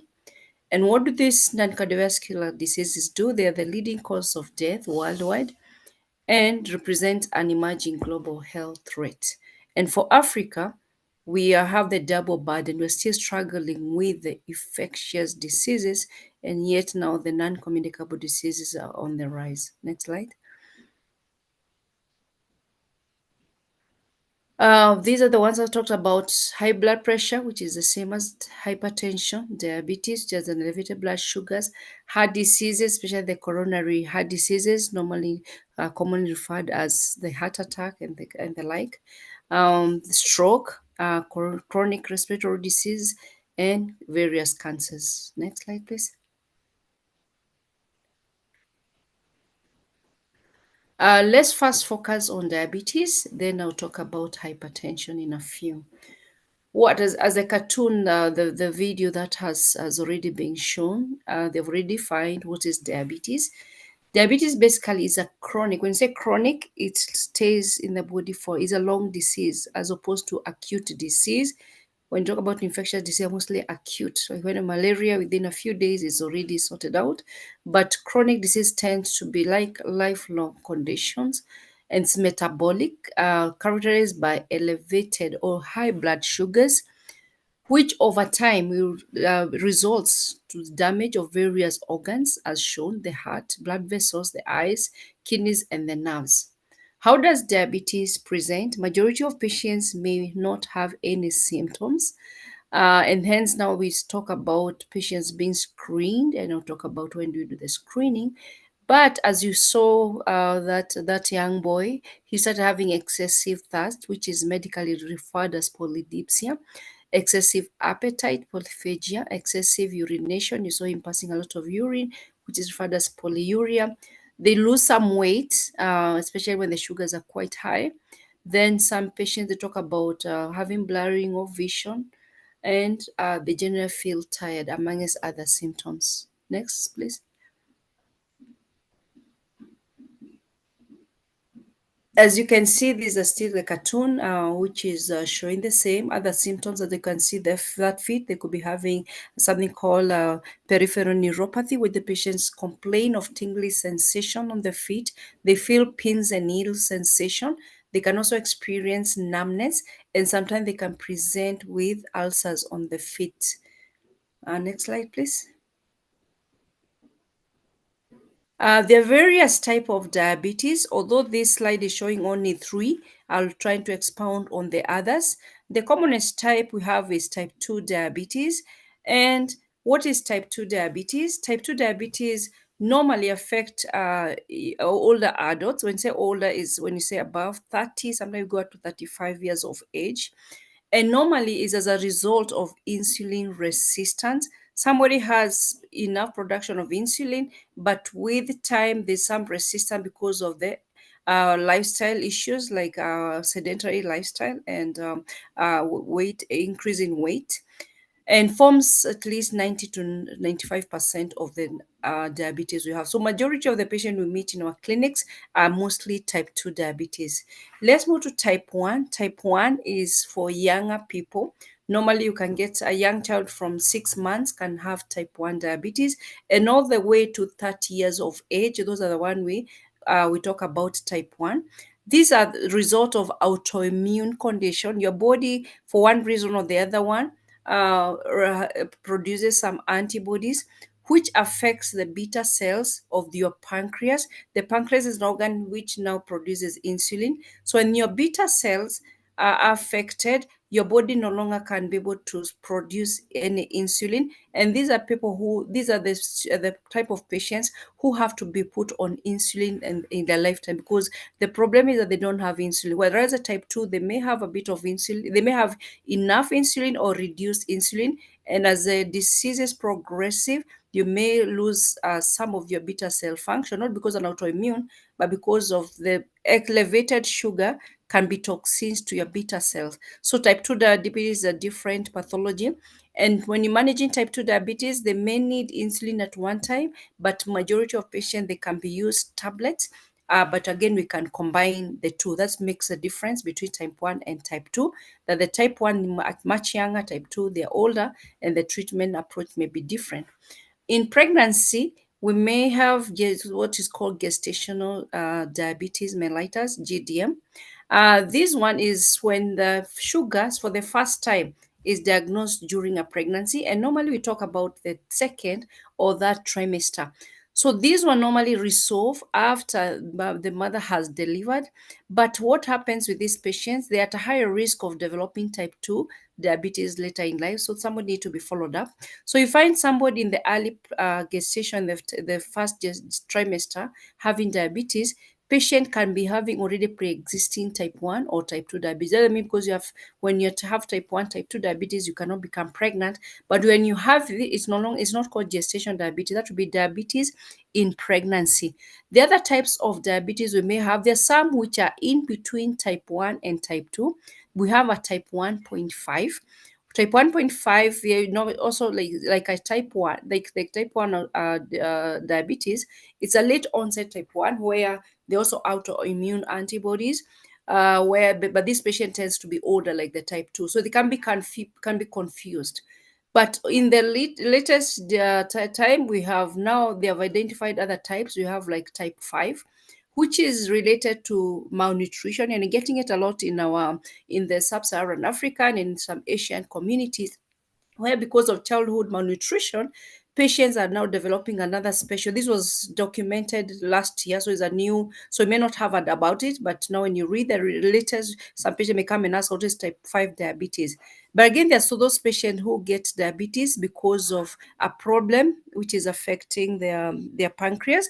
You can have chronic pancreatitis. Maybe you have taken a lot of alcohol, and the alcohol has affected the pancreas, so you're no longer able to produce your insulin. So you can get a special type of diabetes because of the insulin which is no longer being produced. So there's a secondary type of diabetes. There are some drugs which can induce diabetes, and most, especially when you talk about the steroids. Steroids are common drugs which are used for various conditions like arthritis, and when used not in the correct way and the patient not followed up, somebody can develop diabetes out of that. So as you see, the other types of diabetes and some rare forms like MODY, I don't could go to the extent of that, but just be aware that there are different types of diabetes. Next slide, please. Next slide, please.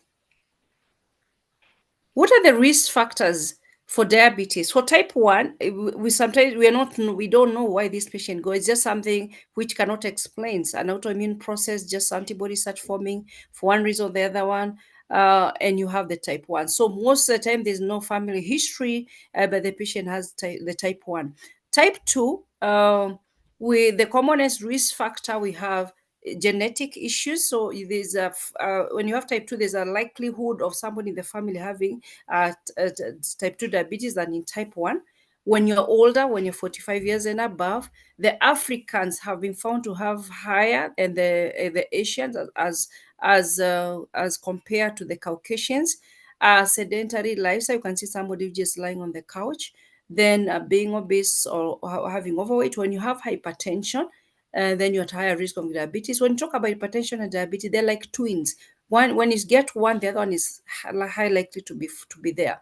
Patients with high cholesterol and again cigarette smoking, those are the risk factors that can lead to having diabetes. Again, with the unhealthy diet and excessive alcohol intake. Let's move next.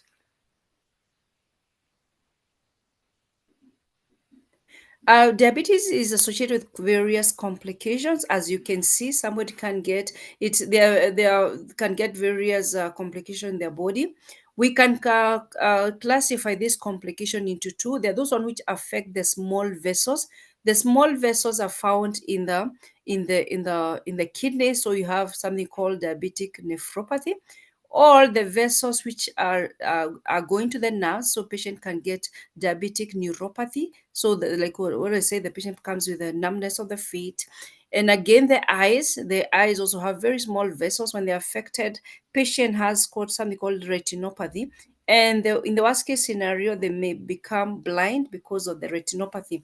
Then again, the large vessels, which is called the macrovascular complications, these are the big vessels of the body. And this one found in the heart, the coronary arteries. So the patient may have coronary artery disease or heart failure because of diabetes. And again, the bigger vessels in the brain, so patient can develop stroke.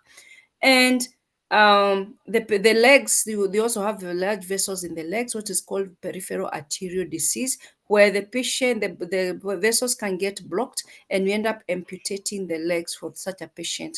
Other complications, we have sexual dysfunction, and this is both for male and female. And you find mostly we talk about the erectile dysfunction in the male, but you find also women have a challenge with their sexual function, which we rarely talk about. As I'm a previous presenter, I've talked about the challenges of talking about sexual dysfunctions amongst our communities. Other patients may get other complications like cataracts, and there's some skin condition that can get easily, you get infected easily because your immunity now when you have diabetes on the lower side. So there are various complications that can come about because of diabetes. Let's move on, please. When it comes to the management talk about the lifestyle modification. And this lifestyle is both all the cut across all the types of diabetes. And when you talk about nutrition, this is where a lot of controversy comes in and where the media need to be careful what they report. There's a lot of false information that is sometimes being passed around. So you need to be aware which kind of foods that the patient is supposed to be put on. And you have a nutrition in the house. I think she'll focus. I don't think they should be presenting more on that. And we want to encourage patients to eat the proper kind of diet. Previously, you talk about a lot of fruits. I've heard that young man who was having diabetes in the crib, that was him informed to take a lot of fruits. But you're moving away from advising patients to take a lot of fruits, because some of those fruits have a lot of glucose, because I know fruit contain a component called fructose, and when this fructose is broken down to be turned down to glucose. So a lot of fruits are not they're not good in the management and prevention of diabetes. But again, you can be advised on the right type of fruit. There are those who have a higher glycemic index. When you're talking things like fruits like sweet watermelon, they have a high sugar content as opposed to an apple or an avocado. So again, the types of fruits, you need to be known which type of fruits. The type of fats, we talk about saturated fats, unsaturated fats. So there's a lot of information that the media can help us to pass around when you're talking about the nutrition and involving the right cadre of people to talk, so that you don't pass the wrong information about which kind of a diet, because this is an area which has been affected by even non-health professionals talking about the diet and not in the right way. Let's move on, please.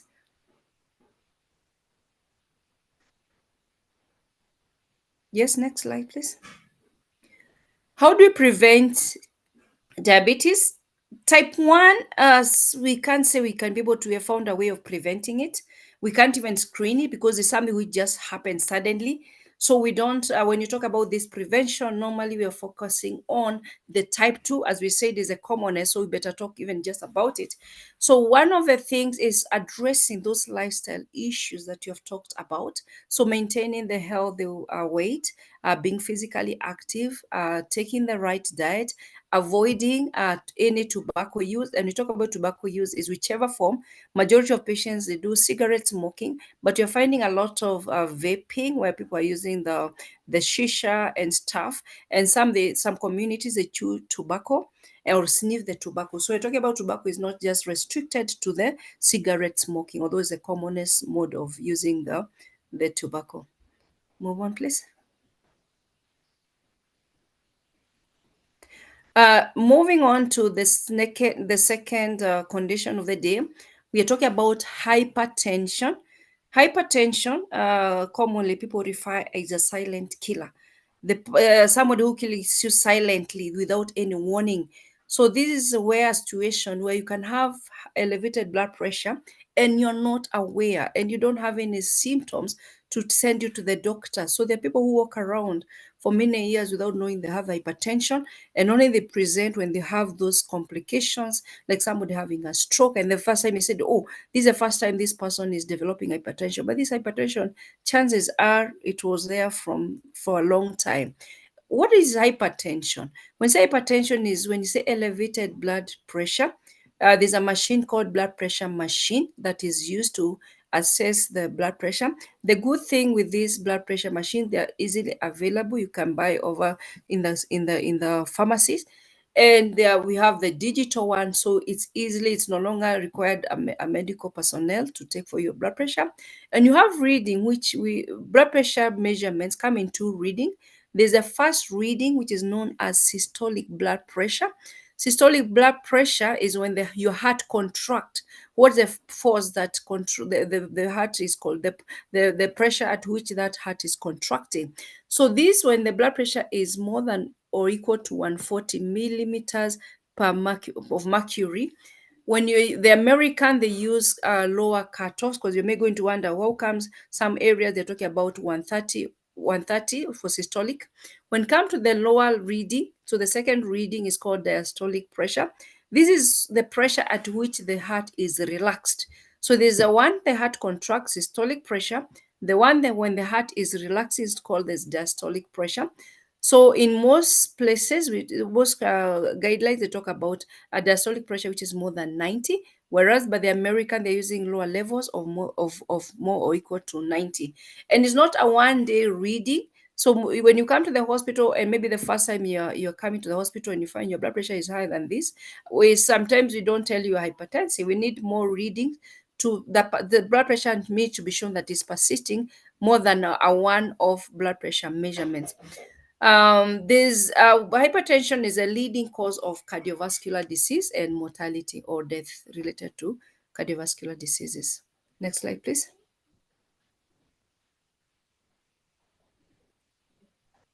Again, the risk factor, just like in diabetes, they are just similar, but even for diabetes, they can be classified into two. We have modifiable risk factors and non-modifiable. When you say modifiable risk factors, we mean that they are risk factors that we can change, we can influence, we can modify. So when you talk about unhealthy diet, that means you can modify your diet to the correct diet, and either you reduce your risk of getting this condition or actually you manage it in that way. Physical inactivity is modifiable because you just need to start doing it. Consumption of alcohol and tobacco and again can be modified. Issues about weight can again be modified by doing the right thing. So this risk factor, they can be used either for prevention. So when you do the right thing, you can reduce your risk of getting this condition. But again, when you already have the condition, that means they're the same things that we can modify to either manage or either they can be used as the only way of managing. There's a patient who may, when you start on this lifestyle, they don't need to be on any treatment, but majority of patients, they require to modify this risk factor as well as the drug that your doctor is going to prescribe. What about the non-modifiable? There's nothing much you can do about it. Either when you're doomed, is in the family, is in the family. You can change your family. Even if you change from being from this community to the other one, your genetic makeup just basically remain the same. You can't modify your age. As you're aging, our blood vessels change. They become a bit hardened, and there's nothing much you can do about it. Although sometimes when you modify our lifestyle, sometimes you can modify how age, how fast we are aging, because you can have a 60-year-old who, when you look at their vessels, they're as young as a 30-year-old. Whereas a 30-year-old who is not taking care of their body, we can check the age of their blood vessels and if they have age. So maybe there could be modification in that way. When you already have a coexisting disease like diabetes, kidney disease, that means you're at higher risk. But again, hypertension, there are those ones we cannot tell why they have. But again, there are patients who get hypertension because of a secondary issues. Maybe you've used drugs like the steroid. Maybe you have an endocrine disorder. So again, the hypertension, again, you have to know what is the cause of this. Younger people, when they come, we need to find out, do you have an endocrine disorder? Do you have a kidney disease that is giving you hypertension? And not the other way around, because again, when you have the hypertension, you can have a damage to your kidney. Let's move on. Next slide, please. So majority of patients, as I said, they can be asymptomatic, and that is why hypertension is commonly referred as a silent killer. And by measuring the blood pressure is the only way that you can identify that you have hypertension. Otherwise, by just looking at you, we may not know who has a patient who has hypertension. However, there's some patients who may have some symptoms, and these one they come in early morning headaches, some nosebleeds, irregular heart rhythms. Some patients tell you their vision is not good. Some they have the tinnitus or the buzzing of the ears because of the very high elevated blood pressure. Some patients they come with the complication of hypertension for the first time. The patient can come with a heart attack. Patient can come with renal failure. Patient can come with a stroke for the first time. So they can present for the first time with the complications already. When the blood pressure are quite high, we're talking about systolic pressure of more than 180, and some patient actually is more than 200. This is quite severe hypertension. And the patient may come with confusion, they may vomit because of increased intracranial pressure, chest pain, and they may have some tremors. Next slide, please. Again, the complication, they share the same complications with the diabetes. So we can say these are dual, they have the dual effect. When you have now the two diseases coming together, basically you're being challenged because you're at 2 times a risk of getting this complication than somebody who has either of the condition. As I said before, the issue about the stroke, heart attack, kidneys, blood vessel, they're shared among us the two conditions. Next slide, please.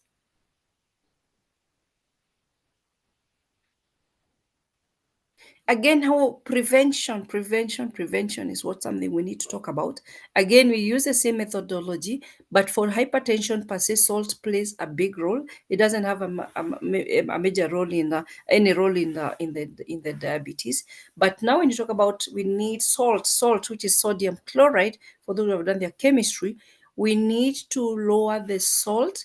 And when you say less than 5 grams, you may wonder, do we have a weighing machine where I put salt and measure how do I distribute that for the whole family? So when you talk about some foods already have salt. It's already some food, then natural food has some salt in it. So what we do generally is to reduce the amount of salt you're taking in every meal. Avoid those added salt, especially salt shakers should not be on anybody's table, because I've seen people even before they start eating, you just put a lot of salt. So then cooked salt is even worse than the one you do during the cooking. So we want to minimize the added salt, but the natural, sometimes there's nothing much you can do.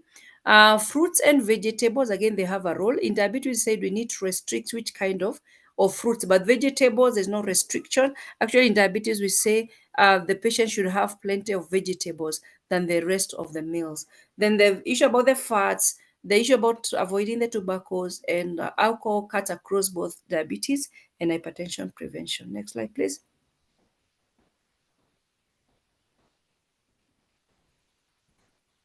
How do you control hypertension? Basically, once you made the diagnosis, we need to be on a follow-up in the clinic. Majority of patients, when they know the hypertension, they just come for 2 or 3 visits. Then along the way, because every time you come to the clinic, you tell your blood pressure is okay. So you're wondering, why am I going to the clinic? But in the clinic, we're able to modify sometimes some of your treatment.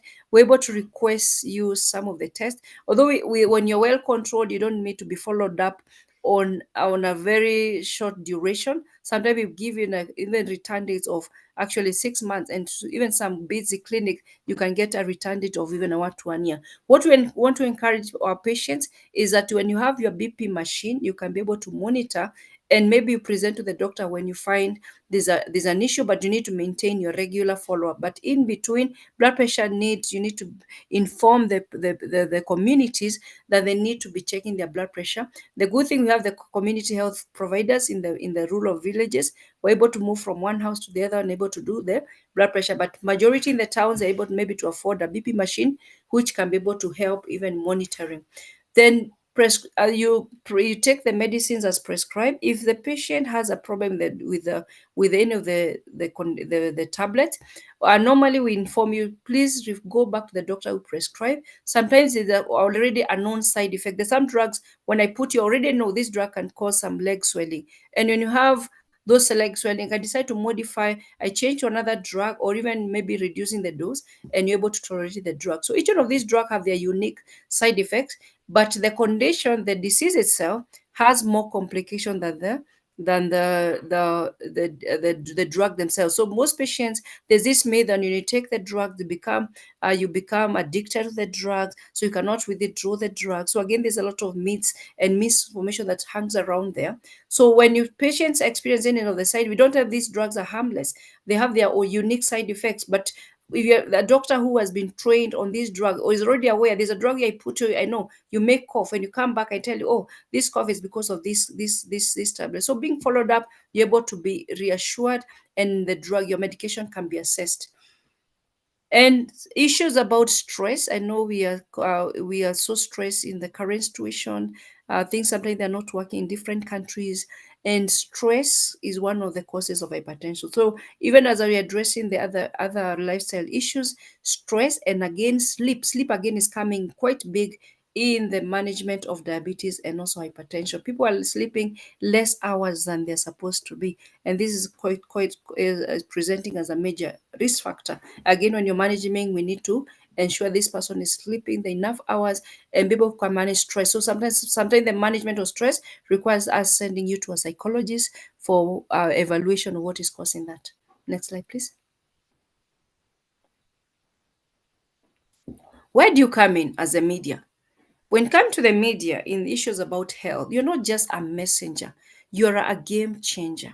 You can do so much in this area, because when you link up with the healthcare providers, when you do those reports, your stories, the one you give to the public, they're able to change the some of the major factors. What you talk about the nutrition, you're able to influence a bigger population, especially when you do the correct kind of the correct kind of reporting, means the good information. And how do you get this good information? You're able to link up with your healthcare provider, with the Ministry of Health, with certain professional community societies. So you're able to know, with this kind of condition, which information can we give? Don't just go to the Google and just think that way, because you've read it, you're able to understand. Sometimes you need a medic to even interpret what you've already read. With the Google doctors around, and everybody having able to access the chat GPT, we are finding patients are more even informed. So sometimes you may think, do I need the doctor? You still need the doctor to interpret that information, because it took a doctor more than 6 years and above to understand some of these conditions. So as much as people are able to read for themselves, there's a role of the healthcare provider to be linked up in this. So the media, the fourth, you call it the fourth estate. And when you talk about the social media, actually, there's a new rise of the fifth estate. I think that's the notice. No, when you talk about the TikToks, those are now becoming the fifth estate.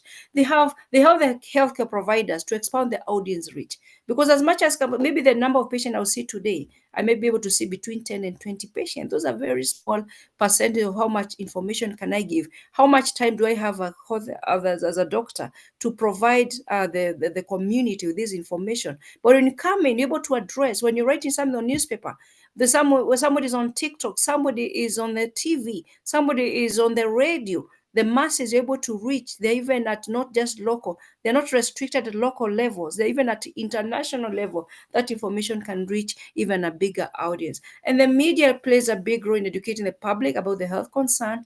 You have a responsibility to report accurate health, because inaccurate reporting, which you're finding a lot of challenge. We find somebody reporting and they didn't even understand the topic. They think they know a lot. And this is bringing a lot of confusion among us, our healthcare providers. When the patient comes and tell you, I heard over this radio, they're telling us to do this, yet this is not the correct information. They create mistrust, because the community may be able to trust the radio station of a popular somebody they like. By the time this person is coming to you, their knowledge is already damaged. But for you now to trying to change that way of thinking from this person, and they believe what they've been told. So sometimes you're getting a bit hard trying to change what the patients has had out there, and yet to know it is not the correct kind of information. So before you pass any of this information, seek clarity, get those. We have so many professionals who are out there, and sometimes we give most of this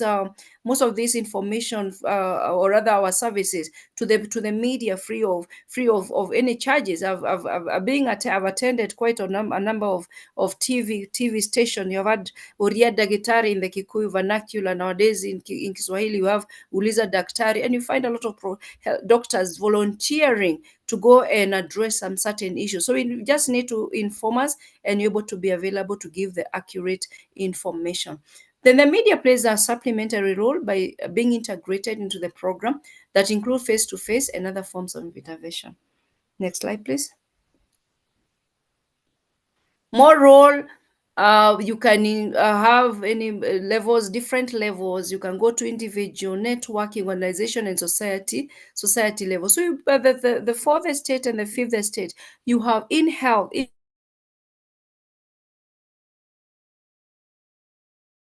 the correct information, link with the healthcare providers.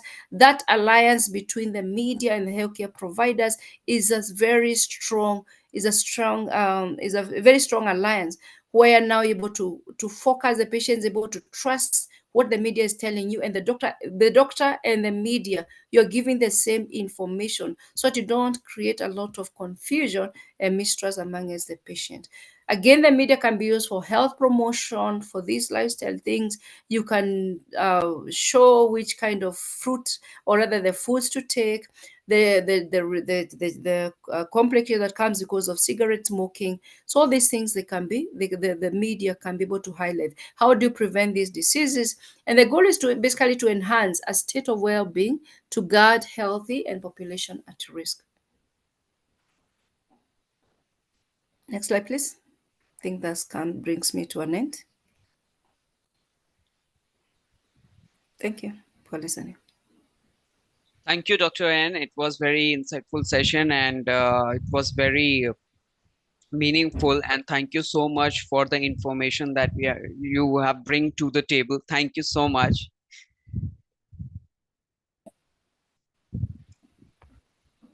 And do I wait for a question and answer, because I have a clinical event? Is there a Q&A, because I have to leave? I have to go to we have a Q&A at the end, Dr. N. Actually, we are running late for this thing, so maybe you can see the Q&A section and you can answer there. Okay, let me answer my question, because I'll be leaving in. Yes, thank you. Yes, thank you so much, Dr. N. And now we will move to our next speaker. So we have a very new topic today on the health media training with East African countries. So we have a speaker, Miss Lucy Shega, and she's a nutritionist from Kenya, and she will share insights on nutrition education and building a healthier future together. So please welcome Miss Lucy. Thank you very much, Merck Foundation, for this opportunity. Indeed, we can't talk about nutrition. We cannot talk about health and leave nutrition. Nutrition is health, and we cannot address matters health without recognizing the role of nutrition in shaping a healthier future. So let's go to the first slide, kindly.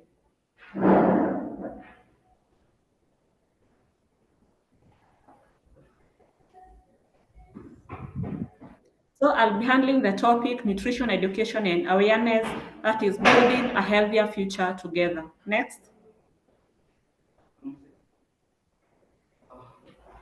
And so every day, several times a day, you make food choices that influence your body's health for better or worse. Each day's choice may benefit or harm your health, only a little. But when these choices are repeated over years and decades, the rewards or consequences become major. That being the case, paying close attention to good eating habits now can bring you healthy benefits later. Conversely, carelessness about food choices can contribute to many chronic diseases. Like the case of Jude in the animation, you have seen that he started eating unhealthy and later he had some issues to deal with, that is diabetes. So sometimes eating carelessness might not make sense, or eating healthy might not sense, but later on, what you ate can come to echo in your future. Next slide, please.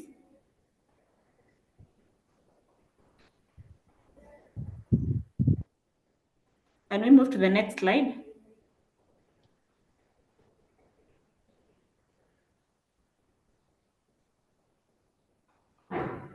Kindly next slide.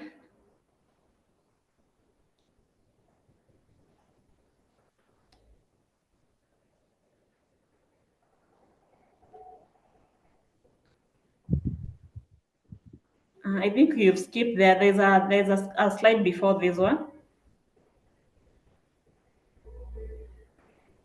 Yeah, exactly. So how can we achieve a healthier future together? So we are going to focus more on our children. That is cultivating healthy eating habits in our children. And these are some of the points that I'll be tackling.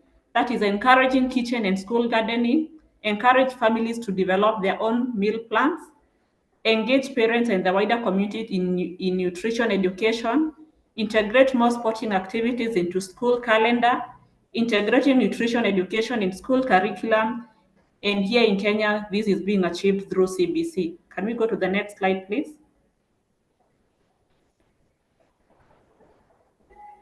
So, why kitchen or the school garden? Having a kitchen garden promotes healthier eating habits in families. How? There is supply of fresh and seasonal produce. It's always advisable that you take advantage of the season of fruits, season of vegetables, because they are cheap and they are easily accessible. So when you have your own kitchen garden, when you have your own school garden, you're able to access fresh produce right from your farm. And also the produce from our kitchen or school gardens, there are less to no toxins in the produce. So they are very organic and chemical free. And also having a kitchen or a kitchen garden, it keeps children away from too much screen time through gardening activities. And also it helps children learn real foods. And also it cuts down on the cost of affording a healthier meal. If you have your own vegetables, if you have your own fruits, at least the money that you had set aside for your meal, you are able to access other food like your proteins and other food groups. So it cuts affording a healthier meal. And also it's an opportunity because it offers a diet diversification, a key component of healthy living. So these are some of the benefits that comes with having a kitchen or a school garden. Next slide, please.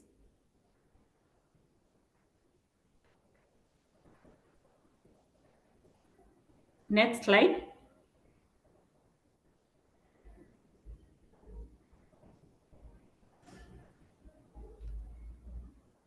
Can we move to the next slide, please? Thank you. So what are the role of family meal plan in promoting healthier eating habits? Knowing what's for breakfast, lunch. Can we go back kindly?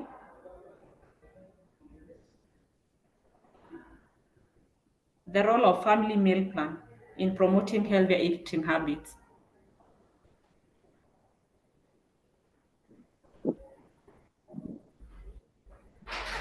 Thank you. The role of family meal plan in promoting healthier eating habits.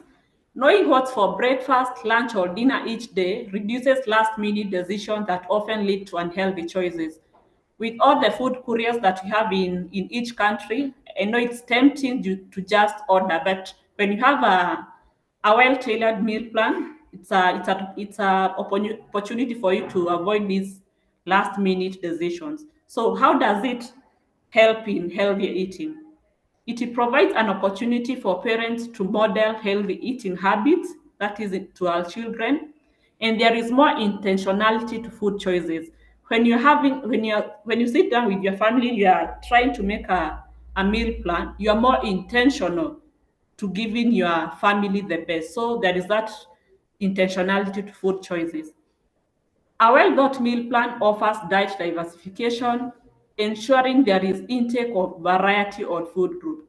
I think I have talked about the diet diversification. It's a key component when it comes to healthy eating. Diet diversification meaning that you are eating different foods from different food groups. Number 4, it reduces unhealthy in between meals. Those are the snacks, since everything to be consumed each day has been included in the plan. Also, it exposes children to a variety of foods through introduction of new foods regularly. This reduces picky eating later in life, since most of the foods look familiar and enjoyable. And also, when you're talking about introducing variety of foods, this one you are beginning when you are weaning, or when you are doing the complementary feeding. Don't wait until a child is 5 years. That's when you're trying to introduce a new food. Introduce them to variety of foods when you are giving them food for the first time. That is weaning or the complementary feeding. And also it promotes cooking involvement. When children help prepare or plan for meals, they become more interested in trying new foods and learning about nutrition. Let's involve our children in the kitchen. Let them know different foods, how they are cooked, why you are doing this. If the vegetable, why are you not overcooking them? Let them understand each and every step of the cooking, and they will enjoy more foods, and there will be no that withdrawal when it comes to food. Then when you're talking about a family meal plan, it is more than just a menu. It's a practical tool for guiding consistency, healthy food choices, and building lifelong eating habits.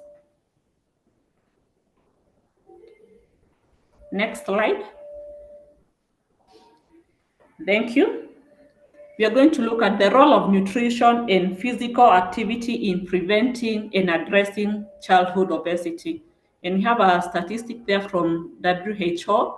Childhood obesity has become a global public health concern, and one major factor is the imbalance between calories consumed and calories expended. Like in 2024, 35 million children under the age of 5 were overweight, and 1 out of 8 people in the world were living with obesity. That is in the year 2022, according to WHO. Eating habits that we instill in our children play a foundational role in shaping their health as adults. For example, a child who consumes excessive calories from sugary snacks or drinks but leads a sedentary lifestyle is at a higher risk of weight gain and other related complications. Next slide. Thank you. So what are some of the strategies for preventing the childhood obesity? We encourage more creative outdoors activities, that is playing with their peers, kitchen gardening, and this will help. And also talking about the kitchen gardening, this will also help our children know where food comes from. You'll be surprised that most of the kids, they know everything comes from the supermarket. The vegetables we are bought in the supermarket, they know that they don't know that there is farming that comes with growing all these vegetables. So when you encourage outdoor activities like kitchen gardening, this will help children know where food comes from and appreciate all those processes. And also engage children in food preparation and cooking. Like I've said, kids tend to enjoy more food when they are involved in cooking method. This will also teach them about portion size, a key component in managing calorie intake. Also, we limit screen time by giving alternative activities like food preparation.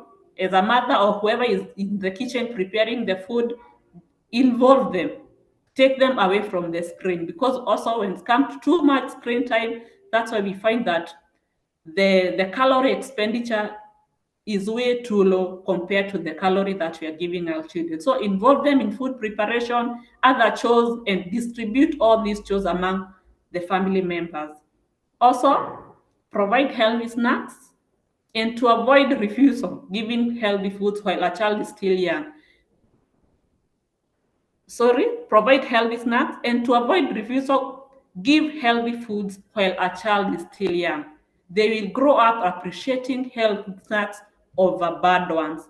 This is why I said when we are weaning our children, when we are introducing complementary foods, give them healthy foods. A child, whatever you give a child will grow up knowing this is the kind of food that I am supposed to take. So introduce healthy foods as early as young as they are. So when you give, for example, when you give too much the canned juices, and later on you are giving your child a whole fruit, they'll not appreciate that because they are used to too much sugar when you are giving them the canned juices. So for the foods, introduce healthy foods as young as the child is.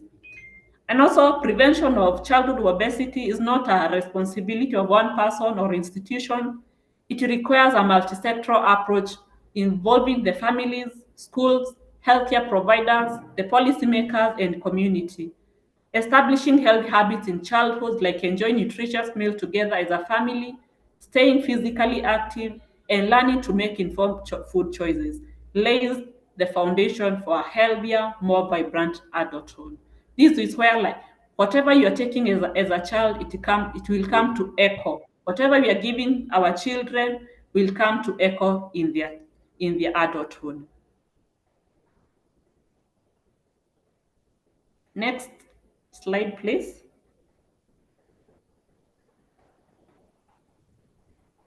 Hi, The role- Manoj, can we have the slide, please?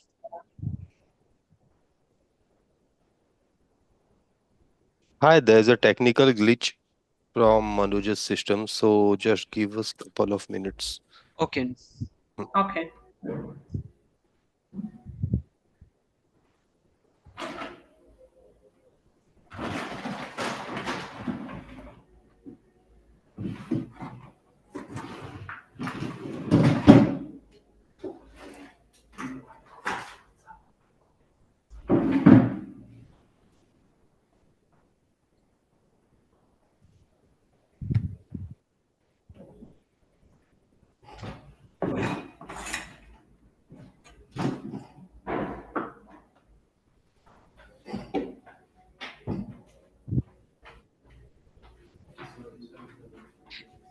Let me know on which slide are we.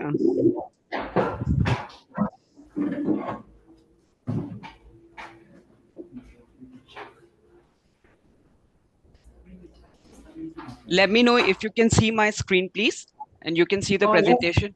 Yes. Yes, ma'am, I'm able to see it. Yes. Can we go to the role of nutrition and physical activity? Role of nutrition. Yes, here it is.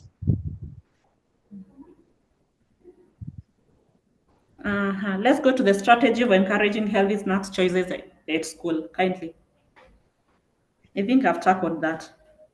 Strategies for preventing childhood obesity. I think the next slide. Healthy Yeah, snack. exactly. This is the one. Yeah. Yes, thank you. Welcome. Strategies for encouraging healthy snacks choices at school. So at schools, they are uniquely positioned to influence this outcome by offering balanced, appealing meals, not just giving our children food to fill their stomachs, but as schools, the school management should ensure that the meals that are being given to our children, they are well balanced and appealing. And also, they limit access to healthy snacks. That is, the school canteens, they can eliminate the unhealthy snacks and give access to more healthy snacks. And also embedding nutrition education into their curriculum. I think this is something that is currently happening in our system here in Kenya. And also teachers and school staff should act as role models, eating well, staying active, and also avoiding the use of food as a reward or punishment. School policies can also limit marketing of unhealthy foods and ensure that vending machines and cafeterias align with nutritional standards.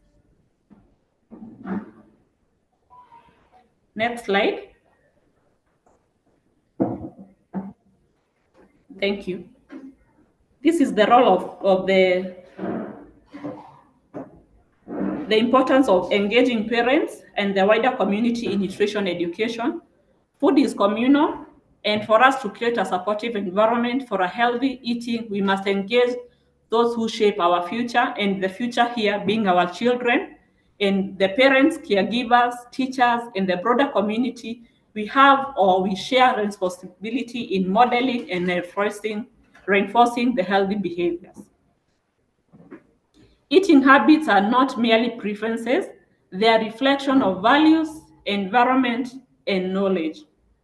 Children raised in homes where fruits, vegetables, and whole foods are prioritized are more likely to continue making these choices as adults. On the other hand, consistent exposure to sugary, salty, and high-fat processed foods can lead to a preference for such items and increase the risk of obesity and other chronic illnesses later in life. This is why I said that the food choices that we help our children make, they'll come to echo in their adult life. So it is our responsibility that we shape our children in making wiser and healthier food choices. Next slide. This is just an example of meal ideas that are kids friendly. I think I will not go deeper into them. Those are just examples, a combination of healthy meals that they are healthy and kids friendly. Can we go to the next slide, please? Tips for a healthy lifestyle. Eat more fruits and vegetables, but this is exceptional to diabetes or pre-diabetes people, which is it's a whole topic on fruits. And also drink enough water, cut down on highly processed food, too much salt or high sodium containing foods. And these too much salt and the sodium containing foods, we get them mostly the canned foods that are in our market, in our supermarkets. That's why you can get the foods that are very high in sodium, and they are hidden. They are the hidden sodium and the hidden salt. Also limit the intake of added sugars products. These are example of the wheat products, the wheat products that all those the cakes, ice creams, all those. And alternatively, and also the fruit juices, for example, instead of giving a fruit of the canned fruit juice, you can give you can make yours, if your child wants a juice, instead of getting them one in supermarket, you can make advantage of the seasonal fruit that is there and make juice out of it. Also reduce intake of deep fried and fatty foods. Also sleep is very important, and also develop a workout schedule. And when we are doing all these, we are involving our children. If it's developing a workout schedule, we are not doing it as caregivers, we are not doing it as parents only, we are involving also our children. And also a very important part that I left It is the role that the media plays in promoting good nutrition. The media, when it comes to promoting good nutrition, it has a role in advertising. Let's be more aware and sensitive on what we are marketing as healthy, and also health and nutrition shows. Currently, we have health and nutrition shows that are happening, but we'd love to see more of this. And also, let's have more health and nutrition talks at community levels, and this we can achieve this at community levels by giving them in their own local language. I think media you have a role to play. And also, we want to see more of the road shows sensitizing on good nutrition and healthy living lifestyles. And also, as media personnel, you are a role model to many, especially our children. They follow your lifestyle to an extent of copying your own dietary lifestyle. So, as an individual, know that you influence a bigger community and you have a role to play when it comes to guiding or shaping a healthier future. And in my conclusion, I'll call to action. If we wish to raise a generation that values wellness, we must start now. The choices we guide our children to make today will echo through their future lives. Thank you.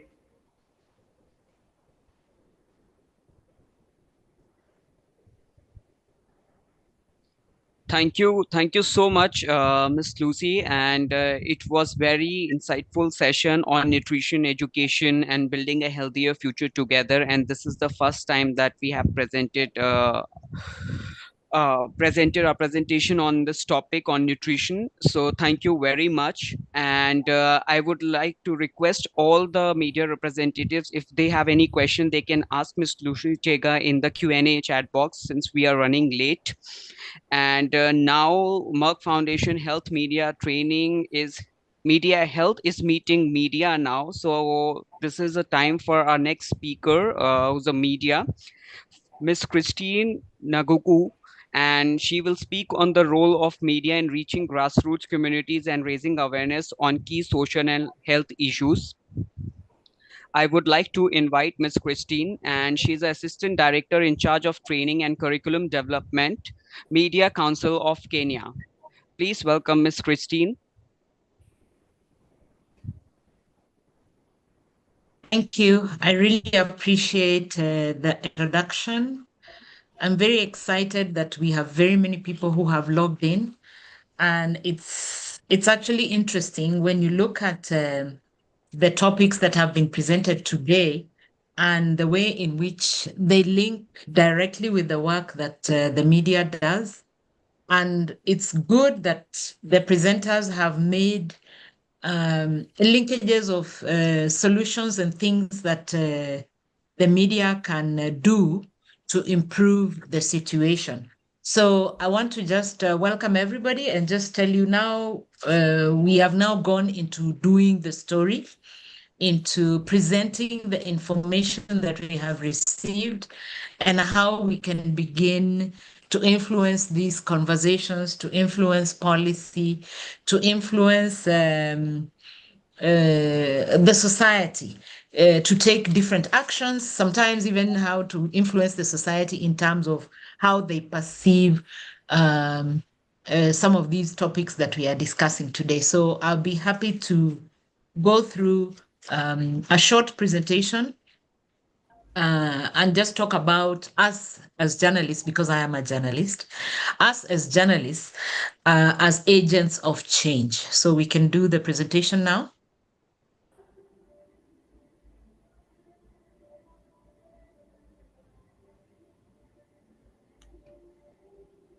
Thank you. So today I'm going to just take you through, how to begin to break the silence. We will also talk about why it matters, for journalists to be in this discussion and this conversation. We will also look at some of the strategies that you can use in addressing some of the topics that were discussed today. And then we will almost close by talking about the impact that you can make as a journalist and how to go about, telling the story. So let's go to the next slide, please. So I start off by making a case for breaking the breaking the silence. Somebody on the chat asked a question, and I have actually responded to that question. And what I have said is that we do not talk about infertility, especially because it has to do with sexuality, and because in Africa, the subject of sexuality is very contentious. It is supposed to be spoken about, if you like, in whispers. It is a subject which people are not very comfortable discussing openly. So how do we break that silence? I have said that we need to just open up spaces where people can share their experiences.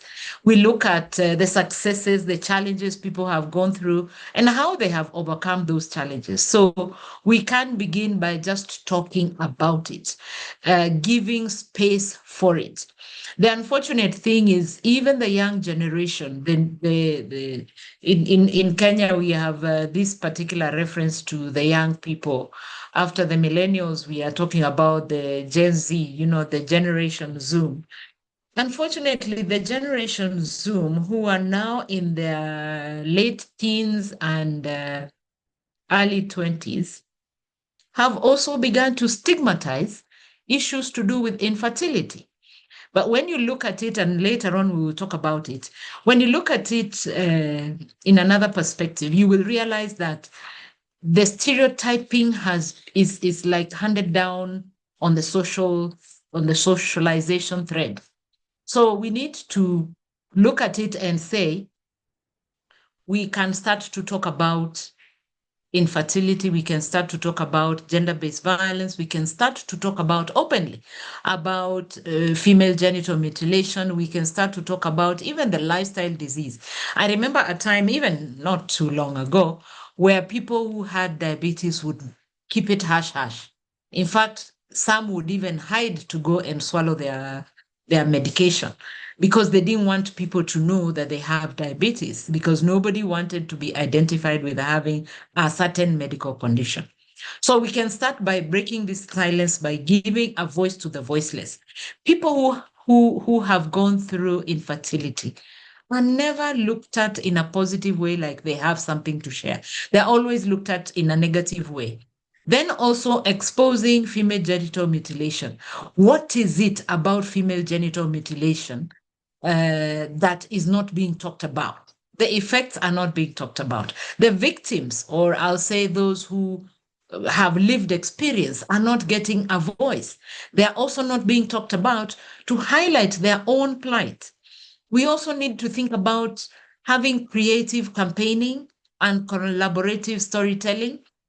Somewhere at the end of this presentation, I'll talk about some of those collaborative storytelling ideas and suggestions that we can use. And when we think about the creative campaigning, it's like just once in a while, carry a full page or half a page about your nutrition and what it says to your predisposition to diabetes, your predisposition to obesity, your predisposition to infertility. You see, most of society does not link infertility to nutrition. And so it is our business to now make it known to them. It's a creative way of saying, what did you have for lunch today? Could it be contributing or taking you closer to diabetes? Could it be taking you closer to obesity? Are you thinking about it? Then now the public or our audiences start to think, what is it that we can do? Then there is the gender-based violence reporting for prevention and justice. You see, we like to highlight the incidents, and we forget about talking about gender-based violence to prevent it from happening, to bring justice for those who have gone through gender-based violence. It's very, very, very key. And now I want to just highlight and say, on a day like today, there is technology-assisted gender-based violence. So you need to think about gender-based violence in its widest perspective. When we talk about gender-based violence, it's not just physical. It's not something that you can see. It could be psychological. And so we need to start reporting it for prevention. Think about women's empowerment and how we can highlight the success stories and the economic inclusion of women in issues empowerment, in issues economic empowerment, in issues decision making. How well are women empowered to participate in policy making? We need to start thinking about how to combat infertility stigma. For example, get the young people to talk about infertility. Right now, any teenager you ask will tell you, oh, no, I know at the time when I will want to have my children, I will have my children. There is no guarantee if you've not been taking care of yourself. If you are smoking shisha every weekend, if you are taking drugs, and you see, until we bring out the question of how easy it is for one to get into infertility, then people begin to talk about it and how then we can begin to combat the stigma around it. If a person does not have a child, it does not mean they're not a mother.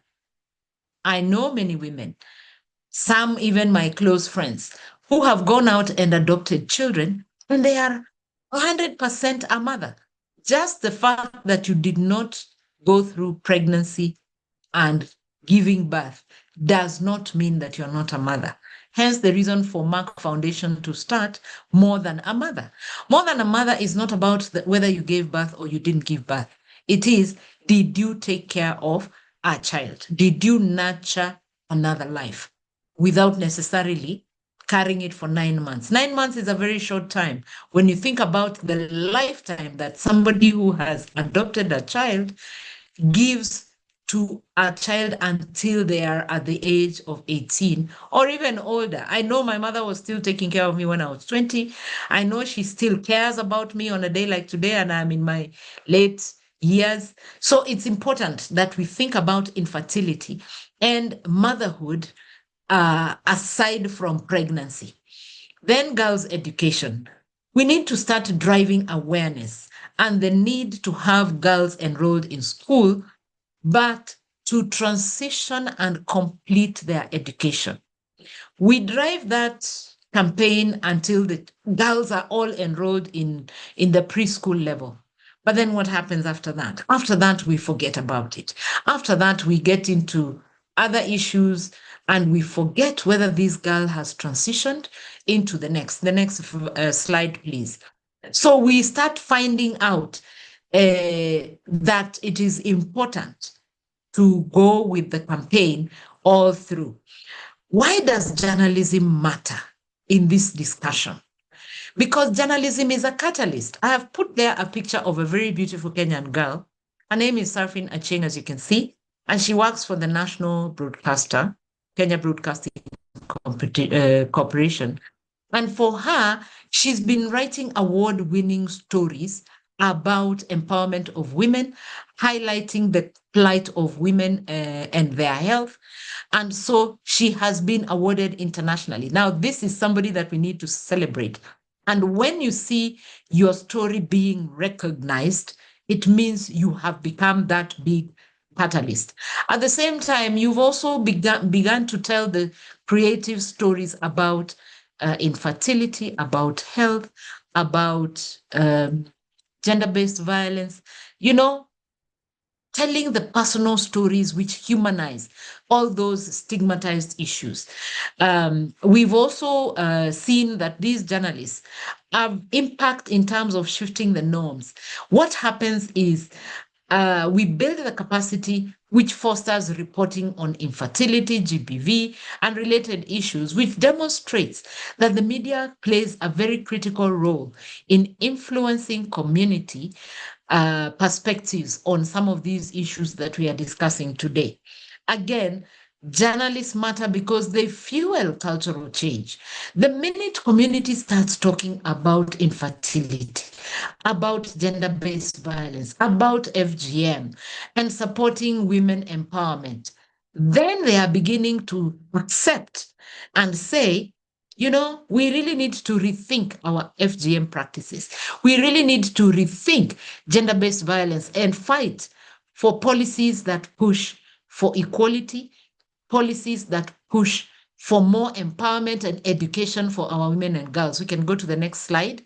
You see, the journalist sits at the center of where information is shared, where information can be obtained. Let's do the next slide, where information can be obtained. So it's important for us to always remember that. Now, to just bring the reality of infertility, you have a picture of this lady, and this lady seems to have done a pregnancy test, and then all the questions are coming. Where are my grandchildren? Do you want to have children? You'd be such a great mom. You know, all those very harmless questions build the stigma. Among friends, people are asking, oh, you know, you'd be such a great mom. But at the back of her mind, she knows that she has infertility issues. You know, you don't have children, you won't understand when a child does this, or you won't understand us who have children. You know, those are very stigma-prone statements. So we need to begin to highlight this and be sensitive to people who have infertility conditions, because that infertility condition can be overcome. Every woman can actually become a mother. You can either do fertility treatment, you can either adopt a child, and you can even foster a child. And so that brings you to become a mother. So when people are insensitive and say, oh, you know, you don't understand because you don't have children like me, you're being very insensitive. Sometimes we are making these statements without knowing, not knowing whether the person has fertility issues or not. So we need to be a little sensitive in our reporting and highlight the sensitiveness that audiences and communities need to be aware of before they can begin to make some of those statements. We can go to the next one. So now let's go to the crux of it and look at infertility and what are some of the things that we can do. Go to the next slide, please. So when you think about infertility, what are the challenges? The challenges that we have to face as journalists is the cultural taboos. We are reporting about cultural taboos. We are blaming women. We are looking at social isolation. And then what is the impact of those challenges that we've talked about? The challenges are, there is mental health strain. There are broken relationships. There is gender discrimination. When you think about all these, there are stories that can be done and written about all of these. So what's our role in as far as infertility stigma goes? One is to use human interest stories to humanize the issue. Meet a woman who does not have children or who did not get children but has adopted. Start the conversation from someone who is not at the center of the stigma. Let her tell you how she overcame the challenge of not having a child and what her story is. You start there. Even that one who has no child, has not adopted, and has not gone through IVF, and is maybe undergoing fertility treatment, they now will say, oh, you mean that other woman can speak? I can speak too and give my experience. Okay? You find a father who was unable to have children. And what options did he take? You see, we think about infertility as a women issue. It isn't. We have just been told in this training that infertility cuts both ways. So we can highlight the medical facts and the local solutions that can be found. Highlight the voices of men as well. Highlight the voices of the experts, the doctors, the nutritionists. These are people who can actually share with us information that we can share about infertility and the stigma to try and reduce the stigma and eventually get rid of it completely. We can also feature male voices to challenge those gendered blame. It's not just women who get infertility. Even men can have infertility. Let's have someone there who can actually own up. The next slide, please. What about female genital mutilation? In female genital mutilation, let's do the next slide. In female genital mutilation, there are what we call the definition of it. What does it entail? It entails harmful traditional practices which violate women and girls' rights. You see, every girl and every woman has a human right and does not deserve to be violated, especially FGM, because this is usually against her will. And it has other effects much later. Sometimes it makes them even bleed too much. Sometimes it can cause even other vaginal diseases, infections, and so on and so forth. It even kills their self-esteem. What are the consequences? Those consequences, what I'm talking about, the lifelong health problems, trauma. They live with trauma, the fear and the pain of what happened during the FGM, childbirth complications. We need to enlighten society about the lifelong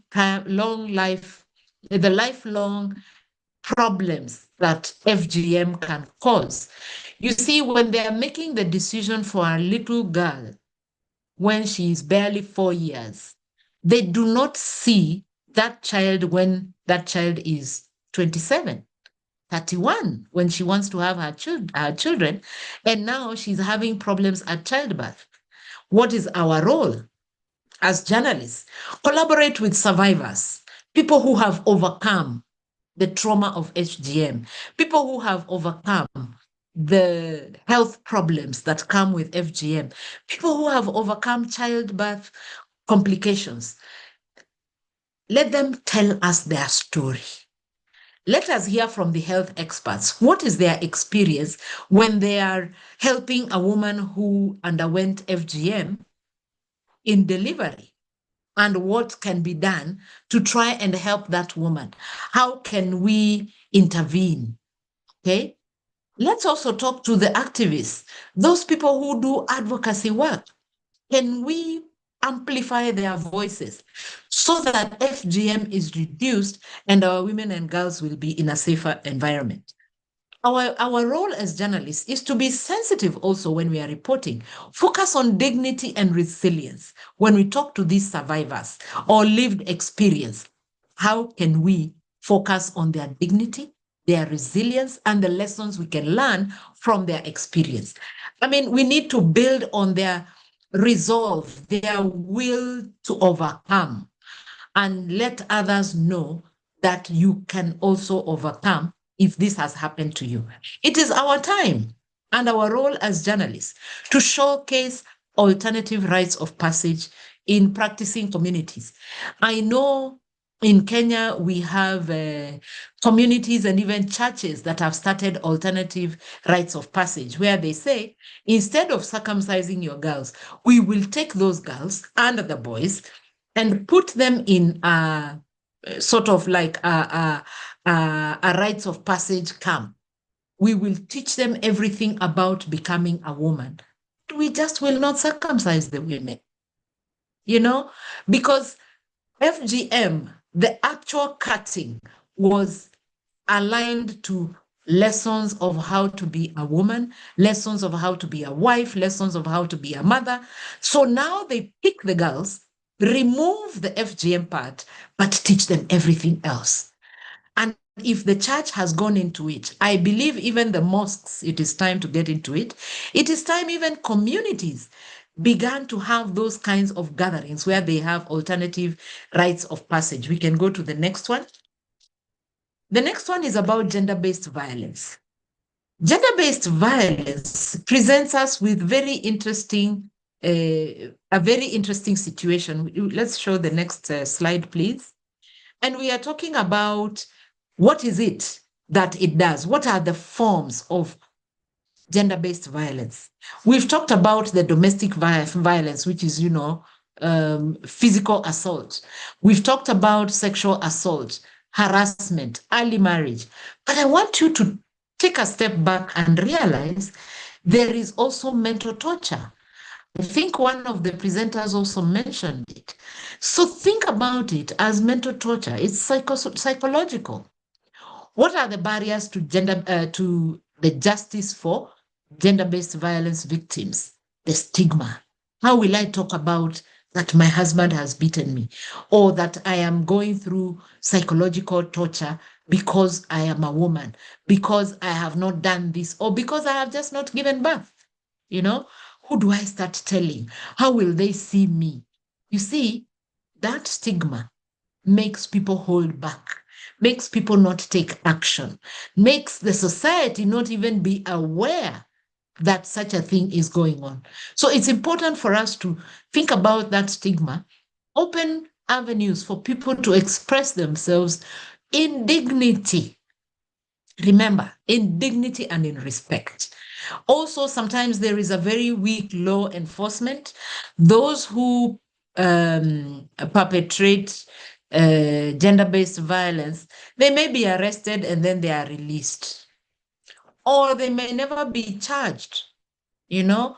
Maybe even their punishment is too soft. So we need to think about how strong is the law in terms of protecting women against gender-based violence. So those are things that we need to write about. Fear of retaliation. If I talk about it, will I go through worse gender-based violence? Sometimes you may go to report to a police station, and you find that when you're reporting to a police station, the people you are reporting to subject you to more violence. They start asking you very intrusive questions. They start to ask you questions that, you know, demean and remove your self-esteem. So what is our role as journalists? Is to ensure that there is safety for the survivors and there is confidentiality, especially in our stories. We need to keep the dignity of these victims intact. We need to ensure that they are respected. We need to ensure that they feel safe sharing their stories with us, because we are amplifying the story to make them stronger in their lives.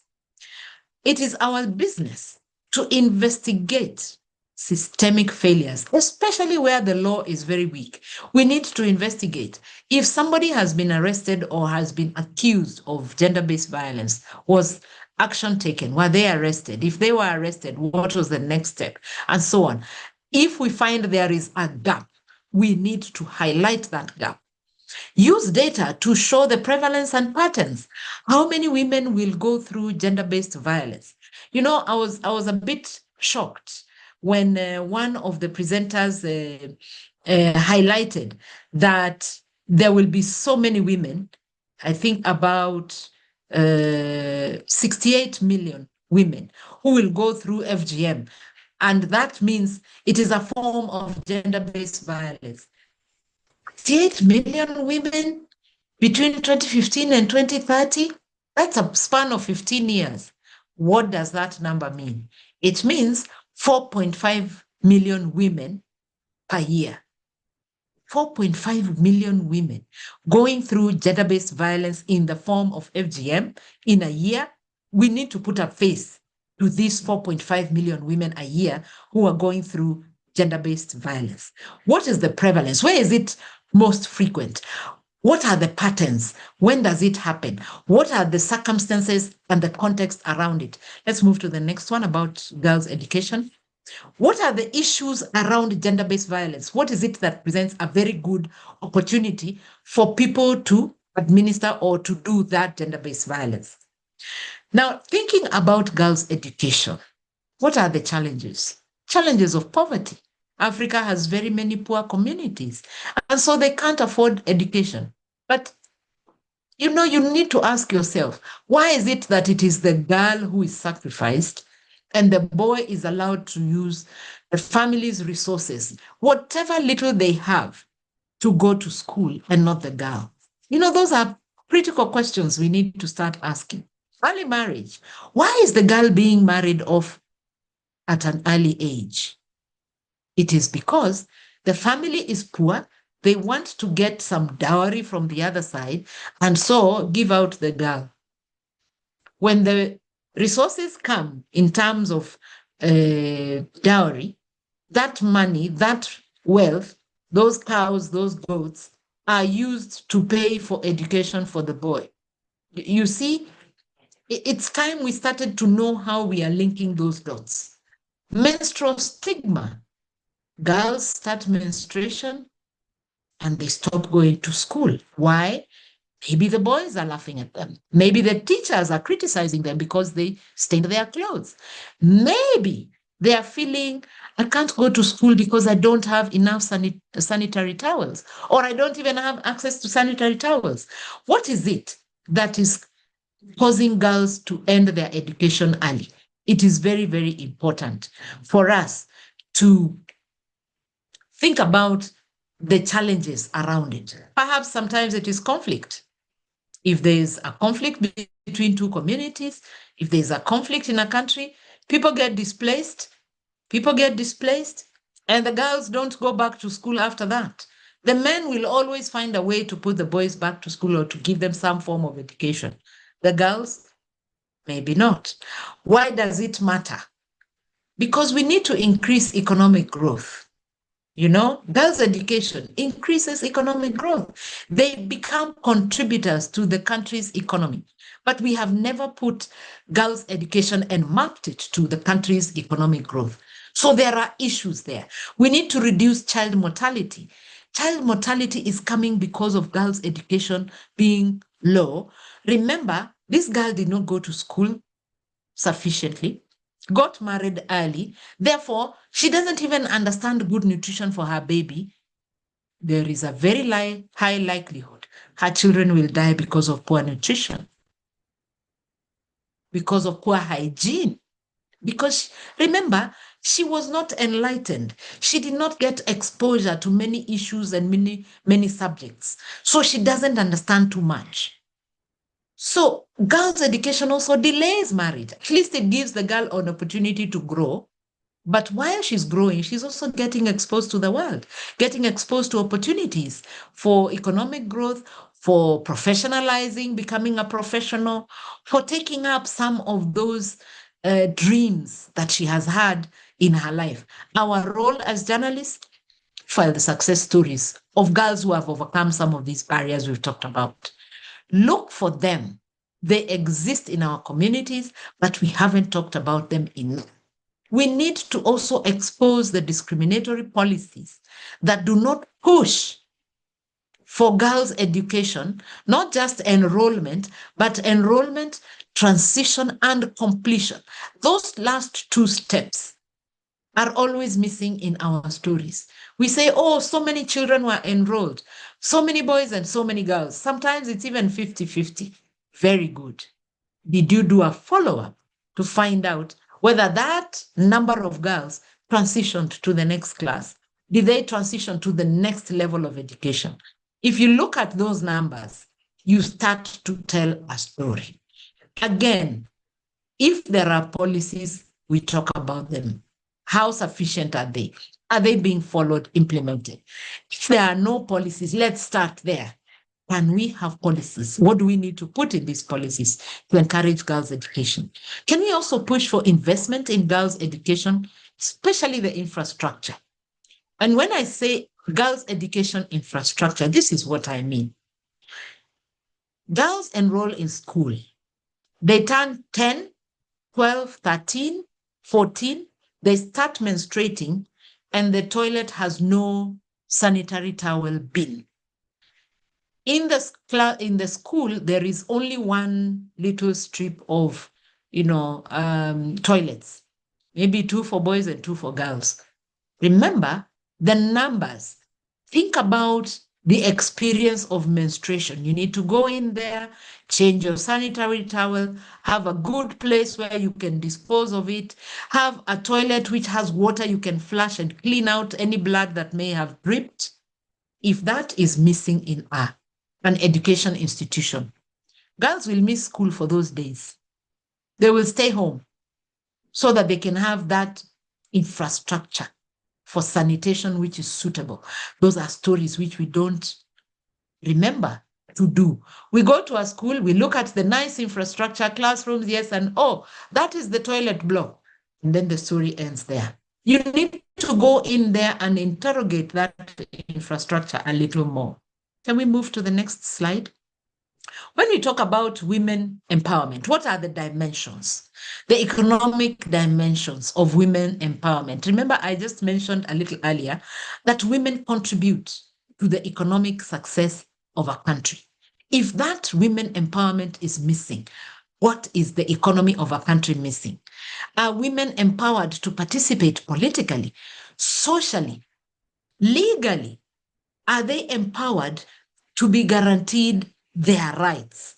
Those are things that we need to think about when we think about women's empowerment. Don't just think about the political, think about the economic, think about the social, think about the legal. Again, the barriers. What are the cultural norms around women taking positions of power, around women having economic success? You know, when a woman runs a business and it is successful, then we'll always wake up and say, hold on a minute, what's going on there? Why is this woman so powerful? Why is she able to make money? You know, is she able to keep her married? You know, now they start to bring in something else which is completely unrelated. Women have limited access to finance.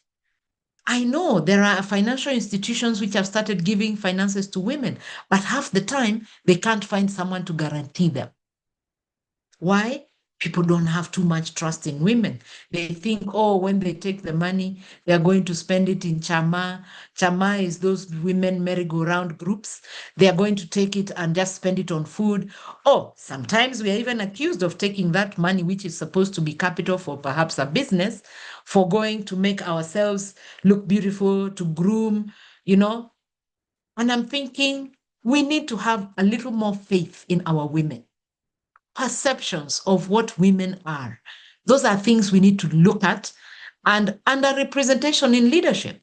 Are women represented sufficiently? Women may be represented in a community group, but what position of leadership are they holding? They may be in the leadership, but maybe they are just given the position of organizing secretary.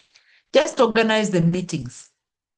Why can't they be put in that leadership, but be given the decision-making position? You know, a position where they have a level of power, where they can mitigate society issues and say, now this is what has come to me. This is the decision on the way forward. Our role. Highlight those role models and mentorship programs that exist. Who are the role models in our communities? And you know, a role model doesn't have to be a political leader. It could be a woman who is championing women's empowerment. It could be a woman who works in a certain institution, who comes from a particular community. Profile her and say, this is one of your own. And the girls in that community can see that, oh, they have someone to look up to. Someone has done it before. I can do it too. Spotlight on the policy reforms and any funding issues and opportunity that may arise that are directly addressing the question of empowering women. Again, how can we link women's empowerment to national development? We talk about women's empowerment as if it is removed from development of the country. Let's find those linkages. Those linkages are very important. We can go to the next one. So when we look at all of that, you think about what are the benefits, you know? What are the benefits? The benefits, I have put here something like an online store and a market swap. I'm talking about if we were to look at journalism as an online store, a place where you can go and trade your information and empower community. It's an exchange of information. It's an exchange of knowledge. It's an empowerment. We ourselves are like an online store where communities come, individuals come, gain information, go out and change the environment. The environment is that market. We can do the next slide. If we think about Now journalism itself, going into the trenches. The ethical reporting guidelines, they are very few, do no harm. So we want to prioritize the safety of our sources. Remember, these subjects we are talking about are highly stigmatized, so people can face more increased stigma because we highlighted their plight or because we told their story. We need to think about talking about some of those weaknesses, some of those gaps, without compromising on the dignity of others. We need to also obtain informed consent, especially from vulnerable groups. Think about the FGM team. Think about the GBV teams. When you go to interview lived experiences, people who have lived through these vices, so to speak, in community, explain to them what it will mean when you conduct the interview, so that they can make a choice. Do they want to tell you their story and you hide their identity? Do they want to tell you their story and they are okay to deal with the consequences that will come later? But when you also get their story, you want to tell their story from a perspective of overcoming, not from a victim perspective where you're feeling, oh no, this is so sad. Oh no, she went through this.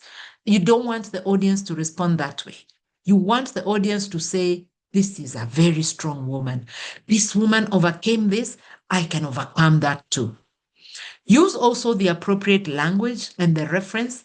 Avoid that victim blaming language where you profile the person as a weak person, as a person who has been defeated, as a person who is unable, just needs your help all this time. No. Think of the creative and innovative ways in which they have overcome the challenge that they have. Use also culturally appropriate terms without reinforcing the stereotypes. I know each one of us have a reference for women who have infertility challenges. I know we have a name for maybe somebody who has gone through GBV. When we repeat those stereotypes in the media, we reinforce them. So we need to be the ones who sift and use the appropriate terminology. The reason why I say this is because I know in the group that is listening, there are people who broadcast or who write their stories in vernacular language. And sometimes you can't find a positive local language terminology for FGM, for a person who has gone through FGM, for a person who is going through the medical condition that is infertility. So you need to think creatively and find a way. Maybe you are the person who is going to introduce a term that looks at that stereotype in a positive manner. And then also balance urgency with sensitivity. I know you want to carry that story today, but do you have all the angles? Have you amplified all the voices? Have you given an opportunity to the voiceless? Next slide, please. So you need to think, how am I doing my story? Is my story complete? Is my story representative? Some storytelling techniques for you, especially if we want to impact society and for social change. Humanize the statistics. That 68 million, we probably need to go back and check. So how many women in our different countries have gone through gender-based violence, FGM, in the last 1 year? Or between 2015 and now, as we are now 5 years away from 2030, you know, what are the numbers? Connect those numbers to real lives. Put a face to those numbers. Then think solution journalism. There's one of the presenters who talked about solution journalism. And when you do solution journalism, I want to add something else, focusing on the responses, not just the problems. You know, we talk so much about the problem such that even a community can feel helpless, can feel, oh, there's nothing we can do about this. But when you focus on the responses and the solutions, then it becomes a little easier. Again, when you talk about solution journalism, you also want to think community-centered journalism, where you're talking about the community, amplifying their voices, highlighting their successes in overcoming some of these challenges. You also want to think about the local voices first, not just the local voices. Don't interview everybody in leadership, the elite, and everybody else, and the local voices come last. Start with the local voices. What have they done for themselves? What is it that can be done to improve what they have done? The innovation that they have adopted, how can it be supported, improved, amplified? You know, what is their perspective about an issue? How do they think a solution can come around? Start from the local voices. By the way, with this, you're going to get a lot of clicks, so that you now come out of that clickbait thing. You know, you're thinking, oh, if I don't interview the person in leadership, the governor, the minister, you know, the prime minister, I will not get very many clicks. I'll tell you this for sure. The minute you come with the local voices, people want to hear themselves. So they'll tell each other, and you begin to get those many clicks. And then also think about visuals. What photos will you use? And when you think about the photos, the infographics, the short videos, think the positive photos. Don't show them in their point of weakness. Show them in their point of overcoming. Let the point of weakness be just part of the narrative and not a very big part, small part of the narrative, so that we show the power that they have had as communities in overcoming the challenges. Next slide, please. How do we build impact with these techniques? Leverage on social media for advocacy. Very important. On a day like today, most communities are on social media for receiving whatever information. I know you have your media house. Put that same content on social media. In fact, put it in your own WhatsApp groups. Let people know what you're talking about in the media. Put it in your Facebook page. Put it on Twitter, Instagram. You know, create a TikTok and a trend at that point because of something that you have highlighted. Partner with NGOs and activists and health workers. They'll give you the facts. They'll give you the data. They'll give you all the information that you need. Follow up on stories to maintain pressure on duty bearers. You see, when we highlight an issue about lack of sanitary facility suitable for girls in a school, if we talk about that in the month of February, in the month of September, we need to go back and check, did anything happen? If nothing happened, we do the story one more time. We must keep the pressure on until things change and make things better for our mothers and our sisters, even for our brothers. Because when we do not put these issues at the forefront and keep consistently reminding the duty bearers, they will ignore it. They will not allocate resources. They will promise and not keep the promise. If they make a promise, good, go to the promise. On such and such a day, so and so said this. On such and such a day, this is what is on the ground. That makes you an impactful journalist. Engage in cross-region collaborations for broader reach. Don't talk about only your small community, your country. What is happening in Kenya is likely happening in Tanzania, is likely happening in Zambia, is likely happening in Malawi, is likely happening in Rwanda. What stories can you borrow from there? What data and information can you borrow from there? Collaborate it together with yours, and now make a rich story. By the way, those are the award-winning stories. Remember the stories that we've just been told? There are awards that have been announced. This is how you get those stories. This is how you get those stories. I want to read for you a little bit of what is written on that yellow sticker. This person is saying, what I liked best about the project was that real life stories were told about people who live in the community, the whole story, and not just the negative side of the story. The specific part in the process that stuck with me was how passionate. You see those ones that I have highlighted? Those are the things that stand out. Are you passionate about the subject that you're writing about? Everyone involved with the project is about changing the narrative of our city, changing the narrative of our women, our men, and so on. Moving through the story and beyond.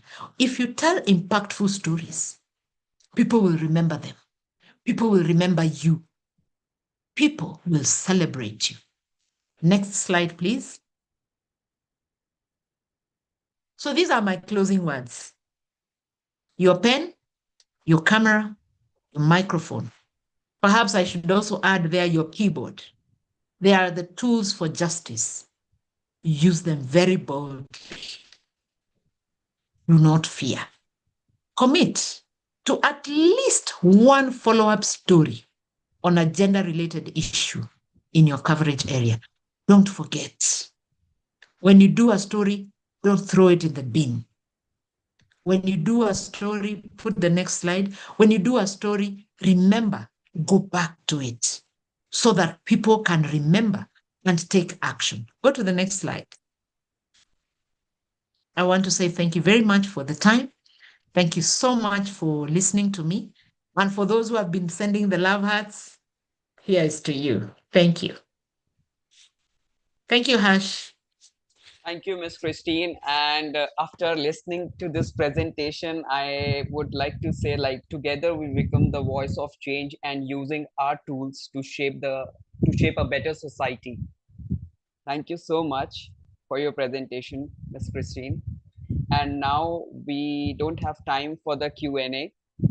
So I would like to thank you for all being a part of today's Merck Foundation Health Media Training, and our heartfelt gratitude to the Office of the First Lady of the Republic of Kenya for their partnership and support, and our collaborating media organizations, Media Council of Kenya, Ethiopian Health Journalist Network, Media Council of Tanzania, and Uganda Journalist Association for joining hands to make this knowledgeable sharing possible. Thank you so much. And thank you for those who have joined us physically and in a conference room who are just listening to this training. Thank you so much, those journalists from Ethiopia and other countries. Thank you very much. And a big thank you to our distinguished speakers, Dr. David, Dr. Francisca, Dr. N, and Miss Lucy and Miss Christine for their time and expertise and dedication to raising awareness on crucial health and social issues. And to all media professionals who joined us today, thank you for your commitment to telling stories that can inspire change and improve lives. We are looking forward to seeing your stories tomorrow, day after tomorrow on this health media training. And finally, I would like to extend our deepest appreciation to our CEO, Senator Dr. Rasha Kellich, whose vision and leadership continue to drive these trainings and empower the media across Africa. And we look forward to seeing the positive impact of today's session in your work. Let's keep the conversation going and continue to be the voice for those who need it most. Thank you so much for joining in. Thank you so much. Have a nice day. See you next time. Thank you.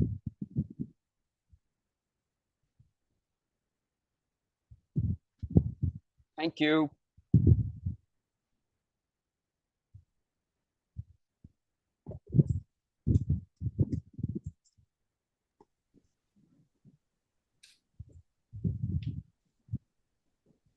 Hi, Manoj, we can end the session now, please.